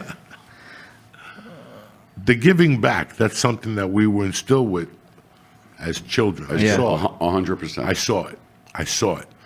One of my most successful friends ever, I see what he gives out every month. Yeah. Because I was part of it. I see how, you know, and you go, wow. And that's part of the whole thing. You got to give something back. You got to Look, give when to you were get. 8 years old, you sent a kid in Africa money. That's right. Who the fuck would do that? Seriously, an 8-year-old kid. When I was fucking 8, I was going to Hudson County Park once a year with the Heart Association. And I would go to fucking neighbor's house. Hey, come on, you got to give me 25 cents a mile or 25 cents a lap. Right there. We can walk from here. right to Hudson County Park. It's right down the block that way. Yeah. And I would walk and I give him the money. I did that for about 4 years. And I'm like, what am I doing? I'm showing up with $800, a pair of Julius Erving sneakers. 21. Yeah. The price went up. The you know. Converse with the red with the star. Yeah. Oh, yeah. The limousines for the feet. Yeah. Because it went from sneakers went from being $11.95 to Dr. J signed with the Sixers, and all of a sudden we were off and running. Yeah. Now they were $21.95, and they made the commercial. Yeah. Hey, Dr. J, The whole where'd thing. you get those moves? Oh, you wearing magic shoes. That's great. Tell them to insert that video in there. It's in there. It's a Okay. good one. But you got to give to get. You got to give to get. You have to. Always. You have got to. pay your fucking. Yeah, You know. you have to. My brother George, he has the all-star frame, and he pisses me off because he'll call me. I got to drive to Cambodia to drop off a picture, and I go, George, what the fuck? But I know. I bust his balls, but I know. That's how you pick up real business. Yeah. Yeah. People just want to sit there. Let me get 5 Facebook ads. I'm going to open up a business. I ain't going to do shit for you. Yeah. Right. I ain't going to do shit for you. You got to get out there. You got to get out there. stick your hand in the dirt. So Every night you go out, you got to market yourself. You always say that. You got to get out. You got to go out. Well, nobody's gonna knock on your door and hand you nothing. Yeah. we're just talking about this. The Bluebird of Happiness, that motherfucker died about 15 years ago. And the dude, Vince McMahon, remember, he used to knock on your door with a big check. All ugly white people. Never an Italian, never a fucking African. Some white guy in Iowa. Trash. Yeah. Nobody knocks on your door. That's what the American public, a lot of us are confused. Not me, because I know how hard it is to get from point A to point B. And a lot of people in this room right now know how hard it is. But there's people that, look, I get the weirdest questions. Like, how do you become famous? I don't fucking know. Yeah. Right. Do you think that I wasn't going to become famous. I was just doing this to stay out of the joint. Right. This made me stop stealing. Right. This made me stop doing 1,000 little stupid things. I still snorted cocaine like a motherfucker for the first 17 years, whatever. But it didn't, listen, I didn't go back. Yeah. The proof was in the pudding. Right. God bless you. I know how to rehabilitate somebody. It's by giving them something to wake up for in the morning. Yeah. But if you're just going to put me out in society with a felony and you're telling me I can't get a job, then you fucked me in the ass. That's what we were saying yesterday. You fucked me in the fucking ass. Yeah, you're forced. I mean, I'm can't done. Get a job, can't move nowhere. Nobody gonna rent your house. No, you can't do dick. And that's what they enforce in the poor felon. So I don't know what recidivism rate. I'm sorry. I'm a little high. My tooth hurts. I got this little brown tooth over here. It's a little cocaine tooth I have. You was eating them gummy bears. I thought it was chewing gum. No, these are gummy bears, man. Like Tic Tacs. What the fuck's he eating? This is our sponsor, Via. Nice. And they got 10 milligrams, Euphoria, 50 milligrams. And then they got Daydrift. That's the 100 milligrams. What's that? Is it? This is a nice little thing, and you take Oh, one. you eat it and then You eat it, and then you things turn happen. into Rick James. And then things happen. High as Rick James. Yeah, you're as high as You're Rick as high as James. Hunter Biden. Oh my God, these things are phenomenal. And we used to eat like 10,000 milligrams a night. We broke the record on the internet. Oh, I know. We're proven. Nobody could fuck with us when it comes to reefer. Even Chang was like, I ain't going. He had Chang on. Yeah, Do you remember that? He had like his assistant there, and his assistant was like, please, just don't give him too much. We have a long day. Fucking you even took down Chung. Yeah, we took down Chang. Oh my God, Have you been to Philly recently? Oh yeah, for the comedy show. How you? The show that you went to. And I went to a game, and I fucking don't That's get what me I wanted to started. say. Don't get me started. The Sixers? I went to see the Sixers. I'm sorry, they'll give you another one there. Maxie was there. Yeah. Yeah, he's And good. B didn't go in. No, you don't. Paul George. Poor George was hurt. God forbid. Now he's back. He's back. I know he played last night, and Maxie came. Maxie did something good last. Maxie Maxie's went good. off last Yeah, night. he- Maxie's great. He's a great player. Well, he's the one who called that MB. Yeah, he called him out. He said Called you him show out. up to practice late every day. You don't want to do nothing. What the fuck are you doing? And it breaks my fucking heart because I love going there. Like I told you on your podcast, Yeah. I love going there. Like I love everything about, when I think about tickets for baseball or fucking basketball, the first place I look is Philadelphia. Yeah. Football, I can't. I can't go down there no more. I'm not in that shape. Yeah. You got to fight. You got to be in Philadelphia Eagle shape. I'm Yeah. not in Philadelphia Eagle That shape. motherfucker's throwing That, beer that on you. requires Yeah. a certain fucking Yeah, mindset. you got to fight and fucking throw. Yeah. shit They're there on at you. 4 in the morning. Huh? Starting 4 in the morning. They're barbecuing outside the tailgate, not inside the tailgate yet, because the gates don't open. They're outside the tailgate. It's unheard of. They start 8 in the morning. Yeah. The game ain't till 8:15 at 8:15 night. They at don't night. even know where they're at by 8:50. They don't know what they're watching. They're Yeah. fucking bombed. They're fucked up. Fucking 8 in the morning. It's 12 hours of drinking. You never did that? Yeah, years ago. Okay. Well, after the 12 hours of drinking, though, they're going to stop and get a cheesesteak at Yeah. Skinny Joey's cheesesteak. Yeah, That, right that up the will street. sober them up. That's what what we we got to got. worry about. Oh, I can't wait to open that. And we place. can't wait, And too. You have a podcast studio in there. We're gonna do it all We're there. able to do it all. It'll And be I love- live I air. love that concept, man. Yeah. And Joe, we called good money on Trump. I know you did. So did you. Yeah. Yeah, we Landslide. called that. Landslide. It was fucking crazy, man. The people spoke. And you know what was crazy? Like, I couldn't see a lot of things happening. And I said this as a joke one time. I don't know. I just went off. I'm a felon, dog. Even if I was not a felon, I don't want to get into that game. Right. It was always a game. Your buddy here, my fucking old brother there, Mr. Charlie there, fucking, we grew up in a town where we got exposed to it. And we got exposed to the horrors early on. Right. We saw some shit in the 6th and 7th grade that people didn't see. And when I tell these stories, you know, I told the story here with my 7th grade teacher. Our 8th grade teacher was the mayor of Weehawken, and he did 13 years for murder. Can you explain that to me? Now I got TJ English coming in with an attorney to explain to us what happened there and how it affected the Menendez thing a year ago when they found the gold. Like, Yeah. this is just crazy shit that ties in, you know? Right. So growing up in all this shit, I was like, this was so devastating to me as a child. This Hudson County politics, ripping signs down, choking people. Dog, I saw fucking craziness. I saw craziness. And you know what I was thinking about? My senior year, well, I quit high school, but I went to the parties. there was a graduation party. I'm not going to say no names. He's going to know who I'm talking about. It was the captain of police, who I loved dearly at the time. Italian dude. Loved him. This motherfucker made the best chili and rice. Italian made chili. And I went there with his son one day, and he goes, give it to the fucking Cuban kid. And I held him to it. When are you going to make more chili? Chili, He goes, yeah. What the fuck? Who's this animal you brought to my house? But when an Italian feeds you, no matter what they think, they're feeding you. They like you. Yeah. Just eat with the Cuban kid in the other room. It makes me nervous. yeah. He's got sticky fingers. You know, whatever. They'll say something in Italian, "Abbangatole," and they'll, you know. Yeah, they're talking about you. So he had a graduation party. There's 150 kids on the street. It's 11:30, 12 o'clock on a Sunday night. There's 150 North Bergen kids on the street. These neighbors were calling the police department. The police department was just hanging up on them. Yeah. Just hanging up on them. Like, that's how down. We had a cop in town, Phil Sims. He looked just like Phil Sims, the football coach, the quarterback.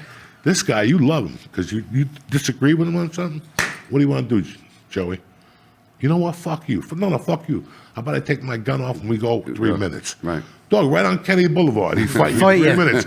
You're driving down. You're like, what the fuck is that? And then he'd take you into Nick's and buy you a slice of pizza, wipe the cut down, and tell you next time I'll fucking strangle you. And then I'll book you and I'll bust your fucking head next time. And you go, okay, that's more. What?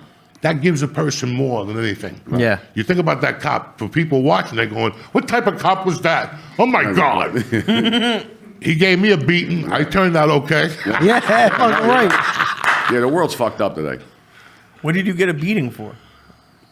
Because we were torturing him one night. We were high, and we kept calling him Phil Sims. And he hit me with the stick in the back. He hated when you called him Phil Sims. Back in the day, though, didn't the priest, though, like, he would give you boxing gloves, like, go fight. Oh, the priests used to beat the Yeah. fucking brakes off. The nuns. My father used to say it all the time to me. Listen, if they did today what they did us in school, they'd go. They'd cave. They'd cave. Yeah, they close the school down. They'd cave. Listen, my mother loved me with all her heart. And I think about it. Why the fuck did she put me in that school in Kearney? because they knocked you out on a regular. And she didn't want to know about it. Like, she didn't want to know about it, but she knew. And then it went down, I got thrown out. But if I think about what they did then, like, they hit me in the head with a fucking lunch tray. Anything, yeah. She poured the lunch tray on my head because I wouldn't drink fucking milk. They Yeah. used to fuck us up. Listen to me. Today, forget about it. No, done. Listen, I used to go home. I got beat up. They're not good. Mama, good. You deserve it. You're no good. You're no good. But they locked me in a convent one night. Every night they used to keep me after school. So we got out of school at 3:00. I go to convent. They would let me stay there till 5:00. I would have to listen to they get piano lessons. There's fucking kids playing the piano. One night we had this nun, Sister Josephine Dolores. She was fucking big. They locked me down in the basement in the convent. She forgets me. She goes to bed. It's fucking 11:00 at night. I can't get the fuck out. I'm locked. It's like the old convents with the doors, like a dungeon. My mother's looking. She came to the convent. I was downstairs. She had to go They nuts. do that today. Yeah. Forget about it. They'll fucking sue them. They'll get the nun locked up. Could you imagine if We got beat up every day in school. a kid comes home, they say the nun locked me in the convent till 11 o'clock at night. There'll be SWAT outside that room. Fucking, Dog, she made me kneel on beans in the fucking stock closet one time. The stock closet where they had the supplies, the pencils, and the fucking... It was just like notebooks, black and white notebooks. The pieces of paper that told you 1 times 2 is 4. And you had to know all 12. Up Yeah. to 12. 12 times 12 is 144. Like a motherfucker. G's up, hoes down. Joe, they used to make us stand in the back of the classroom with our hands out with 2 textbooks in our hands. Look, That's torture. and had to stand there like, I'm fucking shaking. I'm shaking like fucking Joe Biden on Jeopardy. Like this, right? She said, "Don't you drop the books like I'm fucking nuts, fucking sick, That's fucking crazy. fucking funny shit." I always think about that. I never really got into that, how much that bothered me. That's why when that nun told me to go in the stock room, I got so... It was like a molestation kind of thing. She made me kneel down, and she turned the lights off and made me kneel on beans. Jeez. With the lights off, that's like gotta 2 hurt fucking like a- hours, and I heard mice in there and shit. And that stayed with me, man. I'm like, I'm gonna fucking kill this cocksucker. Yeah. Eventually, this shit's gonna go down, but I'm gonna give her a break tonight because I'm hungry like a motherfucker. When you get out of there. But it was, if you think about it, today's children, whatever. And listen, I wouldn't accept it in a way. I don't want my daughter getting punched in the head by one of those nuns, but they didn't really clock the girls. No, they they did didn't something fuck else with to the girls. Yeah. They hit them in the hands with clockers or something. The boys, they Yeah. the girls, they really The boys, it was a fucking Yeah. backhand. That bitch would turn that ring around and come in backhanded Yeah. and just get you across the face. And then if you put your hands up to block, what do you put your hands up for? Bah, bah, 2 quick ones. Yeah. And all of a sudden the kid would just drop. Bah, and you laughed your ass off. Yeah. That's some sick And I went shit. to a Catholic boarding school. And listen, that was the worst experience. Yeah, they're bad. But the best experience I had was the 3rd grade, Sister Anna. There was 12 kids in the dormitory, and there was a kid that at that time, Octavio Fernandez. Ooh. His uncle was Jackie Hernandez, the shortstop from the Pittsburgh Pirates. While I was going to that school, this is 1971, guys, 1972. He used to take us to Pittsburgh to see, and this is the days when Pittsburgh was Yeah. fucking rocking. Roberto Clemente? Willie Stargell, the Stargell. whole fucking band. He was the nephew to Jackie Hernandez, little Dominican kid with a little afro, put his hat on, but the afro, the afro was tough too. They didn't have that type of afro sheen those days. That motherfucker, you couldn't put on a helmet. You had to shave it, or you had to wear your hat to the side. And one night we're in there talking, shooting spitballs. She had it was just like this, but the top was open. And every 10 minutes she goes, I can hear you. And we kept giggling. Octavio weighed 300 pounds. He went right to bed. He had cookie. He was like the fat dude in Full Metal Jacket. What do you got in your locker? Oh, jelly donut.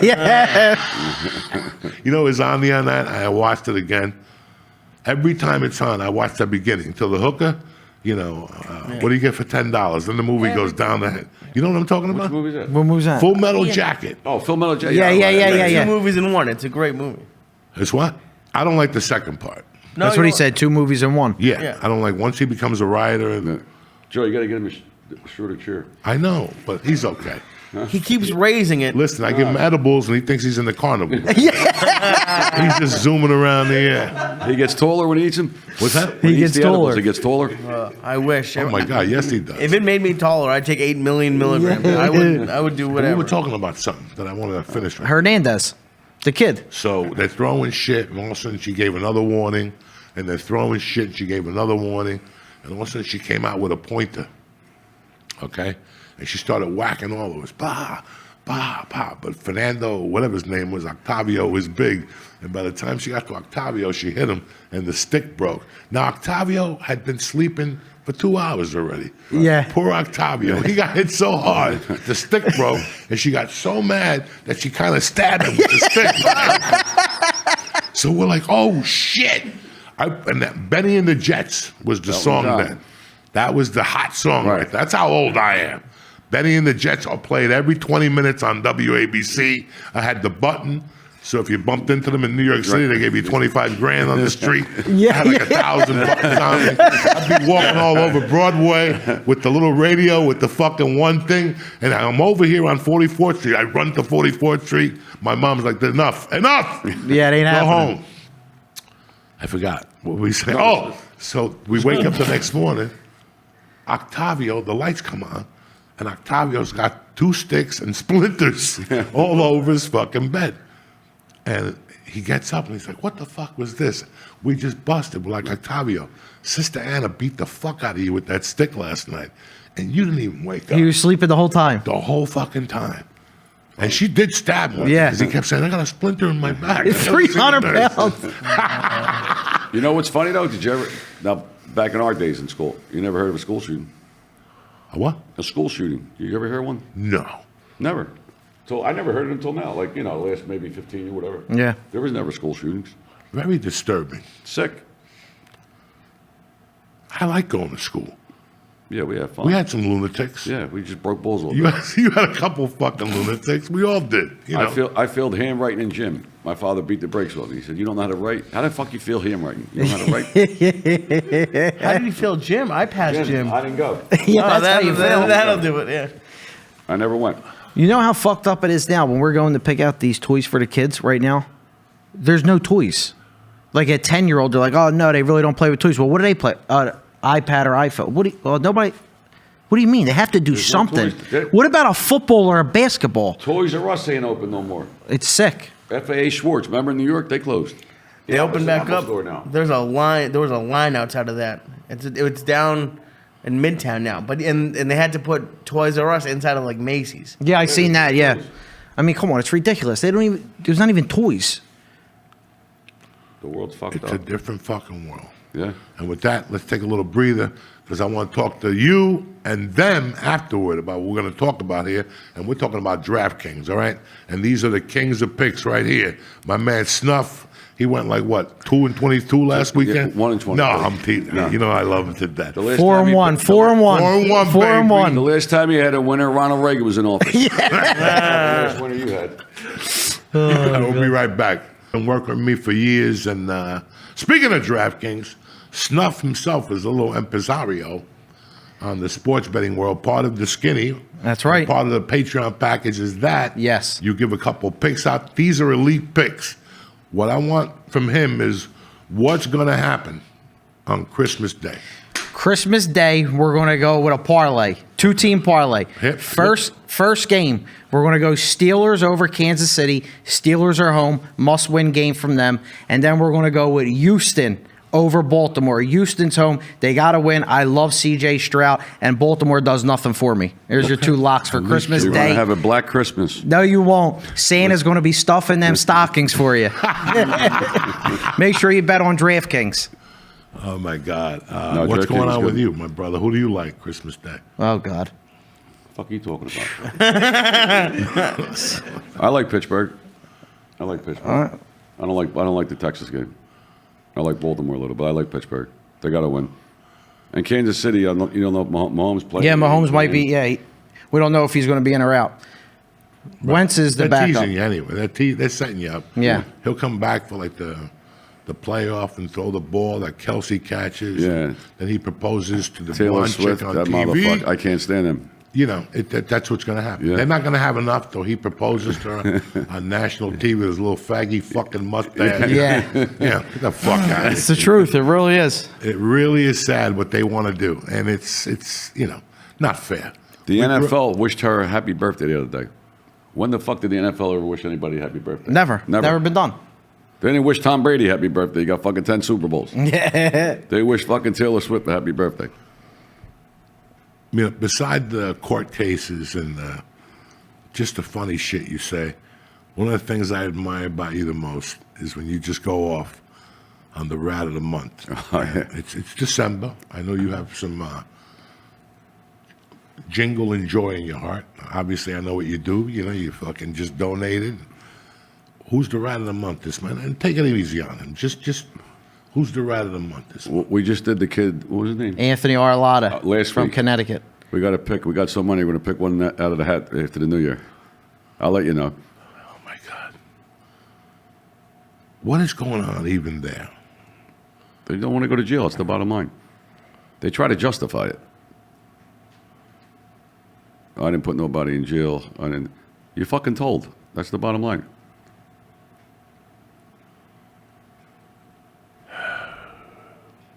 I just never understood that whole thing. I just never understood it. They get in trouble. They got no way to get out. They all fucking lie. I mean, every one of my cases, we caught them lying. Like, that's what helped us. That helped us. We won by them lying. They lied. Everybody who told on me never got locked up with me. It ain't like me and you robbed the bank, and you told on me. They got caught doing their own thing. Like the guy Ralph Natali. He was his fourth conviction for selling meth. He was getting life with no parole. I didn't get locked up with him. He was a drug dealer. And then he came in and said, I did this, I did that, I did that. And the government let him go. He got fucking 8, 10 years, whatever he got, instead of life. And he went home, and I had to fight for my life. Sad, ain't it? It's a fucking different world out there. Yeah. But what's always intrigued me is the witness relocation plan. Like how you have to move your kids, your wife, everybody's got to pick up and fucking go. And everything's got to change. Now you got to live, with somebody watching. Usually they, a lot of them live, right? But you know what? It's funny. They don't tell the people.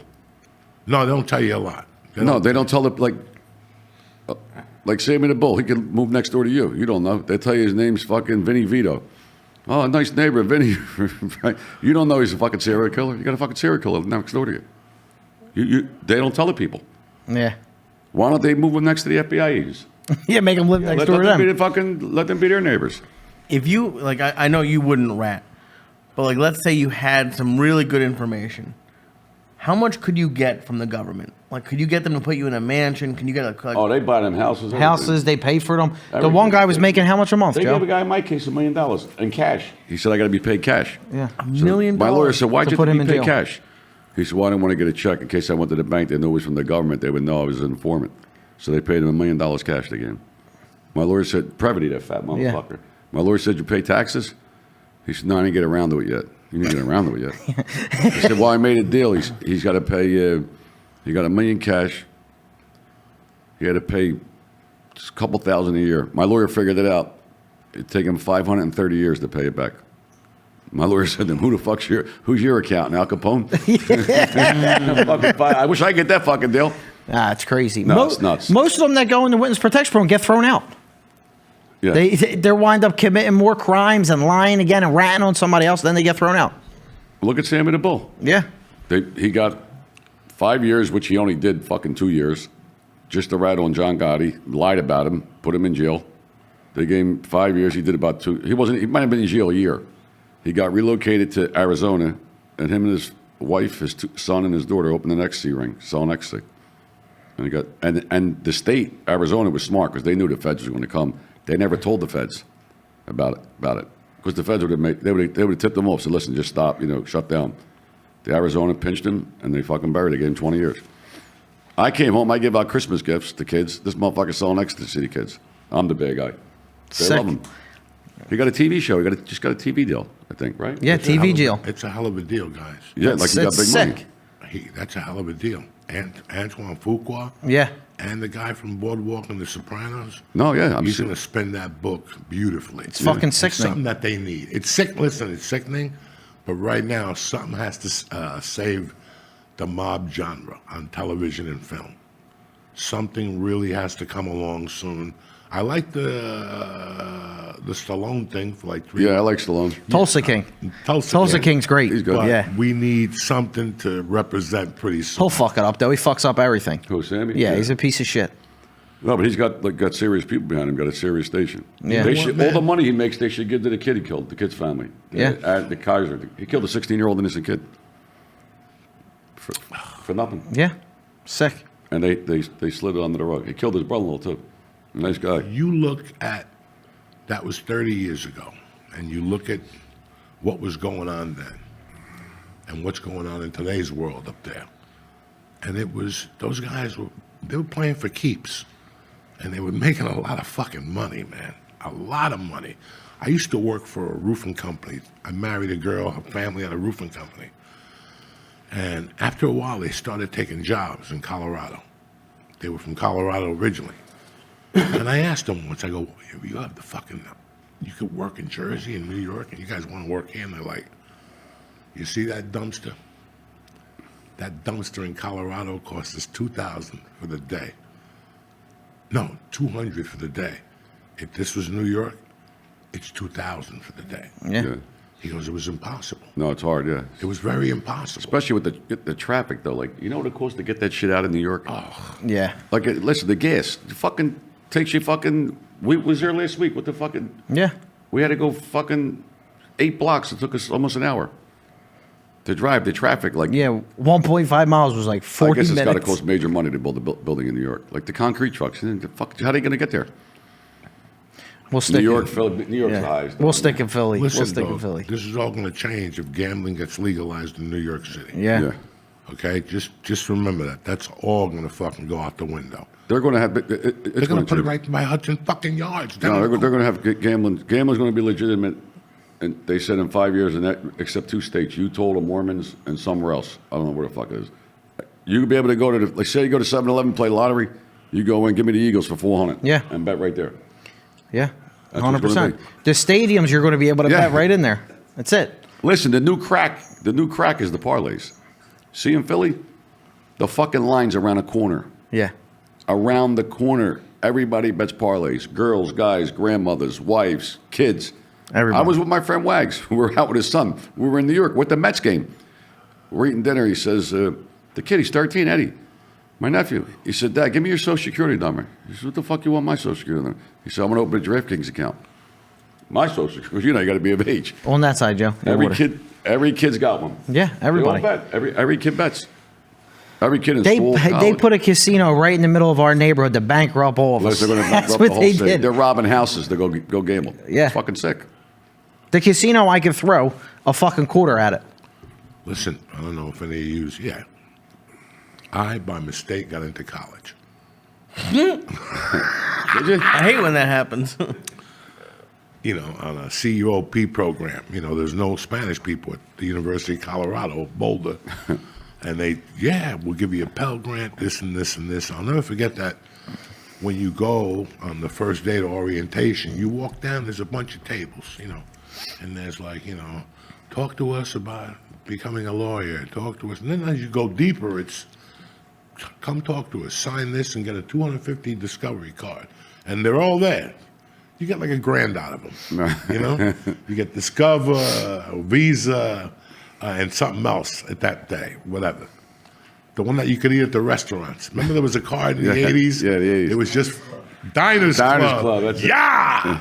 That's when you were big pimping. Yeah, That you had the shit. Diners Club piece. The Diners Club, that one. So they gave you about $750. You open up with a $250 account. 11 out of 10 kids blew their credit right there. That's there. where your disaster was, okay? Now, I'm hearing, and I don't know how true it is, that when you could walk that table now, all the services are there. Come with us right now and we'll give you a $50 credit. All you got to do is keep walking. And they know that you went to talk to this guy and that guy, but you're walking out of there with you're 19 years old and they're giving you, you know, 5,000 free credits. Yeah. What are you going to do? Oh, I'm going to save them. Not me. No, you're going right to the Sixer game, which you're going to put on the card too. Yeah! Yeah. You're going to bring a little enchilada with you. You're getting a fucking half G-Bo. Right. So by halftime, you get a little twisty. You know what I'm saying? And B, why are you in there?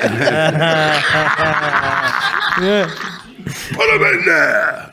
Dog, I swear to my mother, not this time, and not the time before that.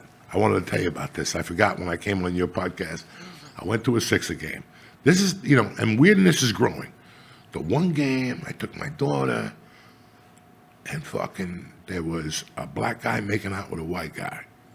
And Black guy making out with a white guy? right there in the middle, right there, in Philadelphia, and I knew this wasn't going to last. Right. I just mind my business. At that situation, you just look because you know the bomb is dropping. Yeah, you know and it's you don't want coming. to be looking that direction. You know what I'm saying? So, and I'll never forget that. Like 3 minutes later, I look over to give a popcorn, disappeared.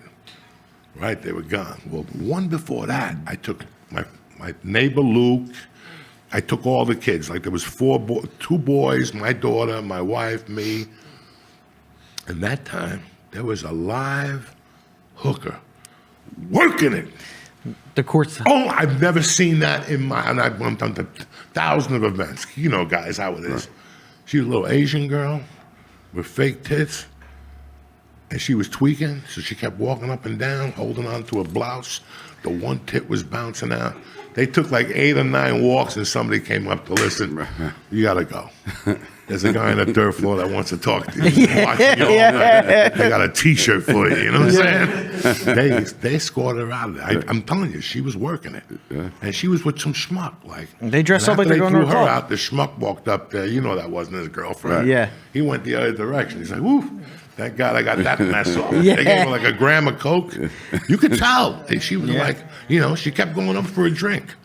There's a guy who will at least bring you a beer. I go to one of those games, I get coked up. I'm just sitting there. Oh, that's what I wanted to tell you before. You were talking about these Philadelphia people, how crazy they are. Yeah. In 1993, I come back here to do comedy. I'm living with my brother, George. I'm barely fucking making it. And the Jets were playing somebody in that late game, the 7 o'clock game. So me and my buddies, we're going to go to the game. One of them got tickets. It was 5 of us. We're going to go to the game. What time's the game? 7:30. It was Monday Night Football. What am I saying? It was Monday Night Football. So we get there early, case of beer, and one of the guys says, I didn't tell you, I picked up a half ounce of Coke. So we start snorting in the parking lot, right? And now this fucking, we didn't, everybody's outside grilling. Yeah. We're in the car. Frozen. Nobody would even get out the piss. We're like sitting in the car. Do you know the game started? And we were still in the car. That's when we got out to pee. And then we were too fucked up to go in the game. So we crawled back in the car. And listen to it on the radio? Huh? Would you listen to it on the radio? Oh my God, radio, we were yakking to one another. It was just a cloud. There was cigar ashes and cigarette ashes all over us. The game ended. Everybody went home, and we were still there. You were still in the bar. That's how much fucking Coke we had. We were like, what are you going to do? Oh, fucking greatest. That's tailgating, motherfuckers. Yeah. You're going, I'm going to go out there and get a hot dog. Oh my God, get the fuck out of here. Either you're going to suck dick on the Lord's Day or you're not. You know what I'm saying? So what else is going on? I'm excited. How you doing with the Blue Chew? Blue Chew, what do you got to get me started for? I thought I was going to get you started with the fucking rat of the month. You were getting emotional on me before the holidays, No, I'll let you know next month. I'll let you know keep what me it is. posted. I was, I keep an eye on your sagas and shit, and I fucking love everyone. I don't want to get you started. It's the holidays. It's the holidays. We're Your going to. blood. It's a nice, joyous time. You're in a good mood. Thank you, my brother. But I love you to death. I love you. Thank you. We for having appreciate I it. appreciate you guys coming on here anytime. Yeah. Anything you need No, we'll me to do it do. again. I love the studio. Beautiful. We're Congratulations. trying. No, We're it's beautiful. fucking This trying. is perfect. Yeah. I feel at home right here. Fucking right. This is nice. We got to get him another chair, though, Joe. Next Yeah. time, a smaller one. I think we should Yeah, go we're higher Yeah. and just like be like. You know, we're going to get above. him like a barbershop chair. Yeah, the chair. We can put him back. We put them back. And put the camera on him from the top. It'll And they fit can see in. the evolution of the edible working out. Like, I love it. you guys got anything going on? Well, what we're going to do, we're just going to celebrate Christmas. We everything that we got going on for New Year's. Just watch the Mummers like we do every year. We're usually in the parade. This year we're taking a year off, so we'll be back next year bigger, and just we'll go from there. Joey will go back to Florida and get in the warm weather. I need some warm weather. It's too fucking cold. That's here. it for you? Yeah, fuck this. It's too cold. You don't want to go to Colorado and ski? Colorado. Yeah, I go skiing. I go skiing with you. Yeah. They say it's beautiful skiing over there. My God. Aspen, they say Aspen's more people go Aspen in the summer than in the winter. I don't have a computer here, but where they tape The Shining, a little bit far from there is where you go up there and you feed the chipmunks come up to you. That's the most visited place in the United States. Wow.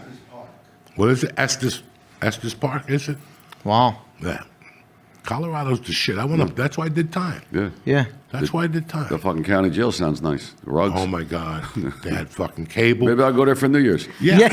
I was We'll in take there a for little New break. Year's Yeah, we're going New Year's. because you had to go. It was like first you got put to bed at 9 o'clock, and then if you behaved yourself, your bail didn't get lowered, Right. and you mind your business. They put you into the 10 o'clock block, Right. and that wasn't too bad. And then if you were good, they put you in the midnight block, and those guys just let you go till 2 or 3 in the morning. Yeah, I didn't care. They gave you cigarettes Yeah. then. It was like an after-hour club. I was locked up in county the night that Bo Jackson ran over Brian Bosworth. Bosworth, yeah. I was in when he fucking drilled him Drilled and him. kept running. Yeah. Bosworth didn't Yeah, know where he fucking was. buried him. You remember those moments in Yeah. prison. You know what I'm saying? You're Yeah. like, No, I remember them. Yeah. those are tender moments. You're like, man, I love it. I'll remember where I was at this time. Mount Hood. Listen, that's where they kill people. I'm going to take you there, guys. What does I say to you? No, Colorado, man. I got up there when I was 19 by coincidence. A buddy of mine had fucked up. He got thrown out of college, and he goes, I'm going out there to be a garbage man. You're fucking savage. He goes, no, I'm just fucking. My other brother's out there, so I had nothing going on here. We drove out there. It took us about 48 hours. All we had in the car, his name was Jimmy Burkle, my brother. God rest his soul. You got to mention that motherfucker. And we drove out there with a barbell, 140, the fucking big bar. He came here for barbells and speakers. That's why he came back here. And then the car broke down in Pittsburgh. I just tried to rob a bookie and it didn't pan out. It was one of those nights when I told everybody, be at the bar by midnight. I owe you that 300 I owe you. And bring another 8-ball. And I showed up there like at midnight with the glove. My hanging was tangled. Everybody was waiting for me. I had to rob the janitor. The janitor from the high school would come up there at night on a Friday night. And he would show up with a container and he'd put it in his pocket. And it was always those pill things that tell you what time to take your pills. Right. But one of them was always filled with, at the time, Valium. So I would take the Valium out and put them in his pocket and then give them out to my little fucking geeky friends at the bar. And then they expect it from me every Friday. Yeah. I tell them, relax, wait for the fucking dude. Well, the dude caught on, and I went in there one night, there was no Valium, but he had these other pills, and they looked like Quaaludes. So I took all these Quaaludes out. People were like, what'd you get? And I go, I don't know what they are, but they look like baby Quaaludes. Take them at your discretion. Everybody was fiending, so they go, let's go, give it. I even took one. That was the biggest mistake of my life. I went down on a Saturday night, and I didn't wake up till Wednesday. As a matter of fact, when I woke up, I was broke. And God rest his soul. You know who fed me? Mr. Charlie, because I lived with Fernie. And I walked right to the fucking, right there. And I would go in there with no money, planning. I would put the tab on the arm and go, Mr. Charlie, I have no money, but I'll be back by the time you close at 4 with the money. And from there, I'd go rob somebody.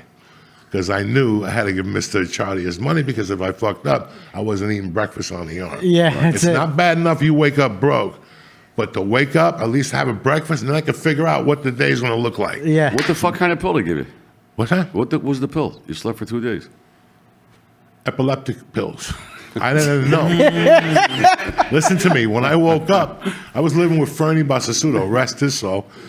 We had those old answering services. Beep, beep, the red light. The red light was going off. And I looked at him. Beep. Coco, you fucking suck. What was that pill you gave me? Call me back. Beep. Coco. What the fuck? I haven't stopped shitting for like 4 days. Yeah. Boop. Coco. Call me back. Boop. Coco, you got any more of those pills? Yeah. They were tremendous. I mean, I'm like, so what happened? I knew I went to bed on a Sunday, Saturday night, and I got up at Sunday morning. I couldn't even walk to the bathroom. I was crawling. I had vertigo fast. I just shit myself, wiped myself, and went right back to bed. Woke up Monday. Same got thing. up again, vertigo, puke. Woke up on Tuesday. Got up, washed my ass, took a shower, went to see the diner on the corner. He fed me. And fucking, there's 2 kids that still hate me from that occasion. From that. Every time they're around me, like, no, I don't want nothing from you. Last time I took something from you, I went down. I love it. But always good to fucking Thank see you, my brother. Make me feel at home. Stop thanking me. Yeah, fucking. I love you to Trying to get fucking rid of death. No, What am I a like to prat? say thank you. What are you trying to get rid of this? No, I'm coming home with you. Oh, All right. we're not done. He's talking.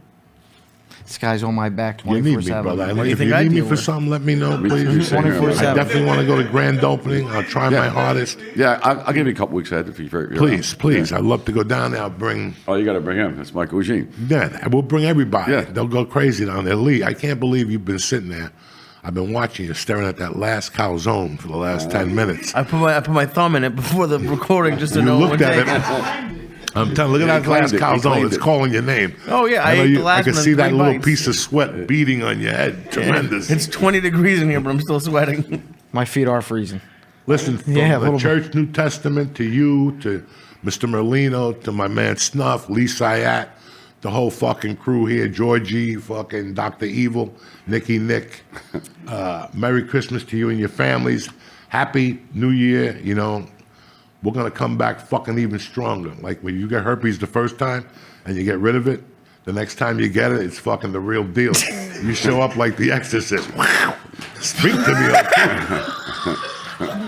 It's fucking nuts. Anyway, I love you guys. Merry Christmas.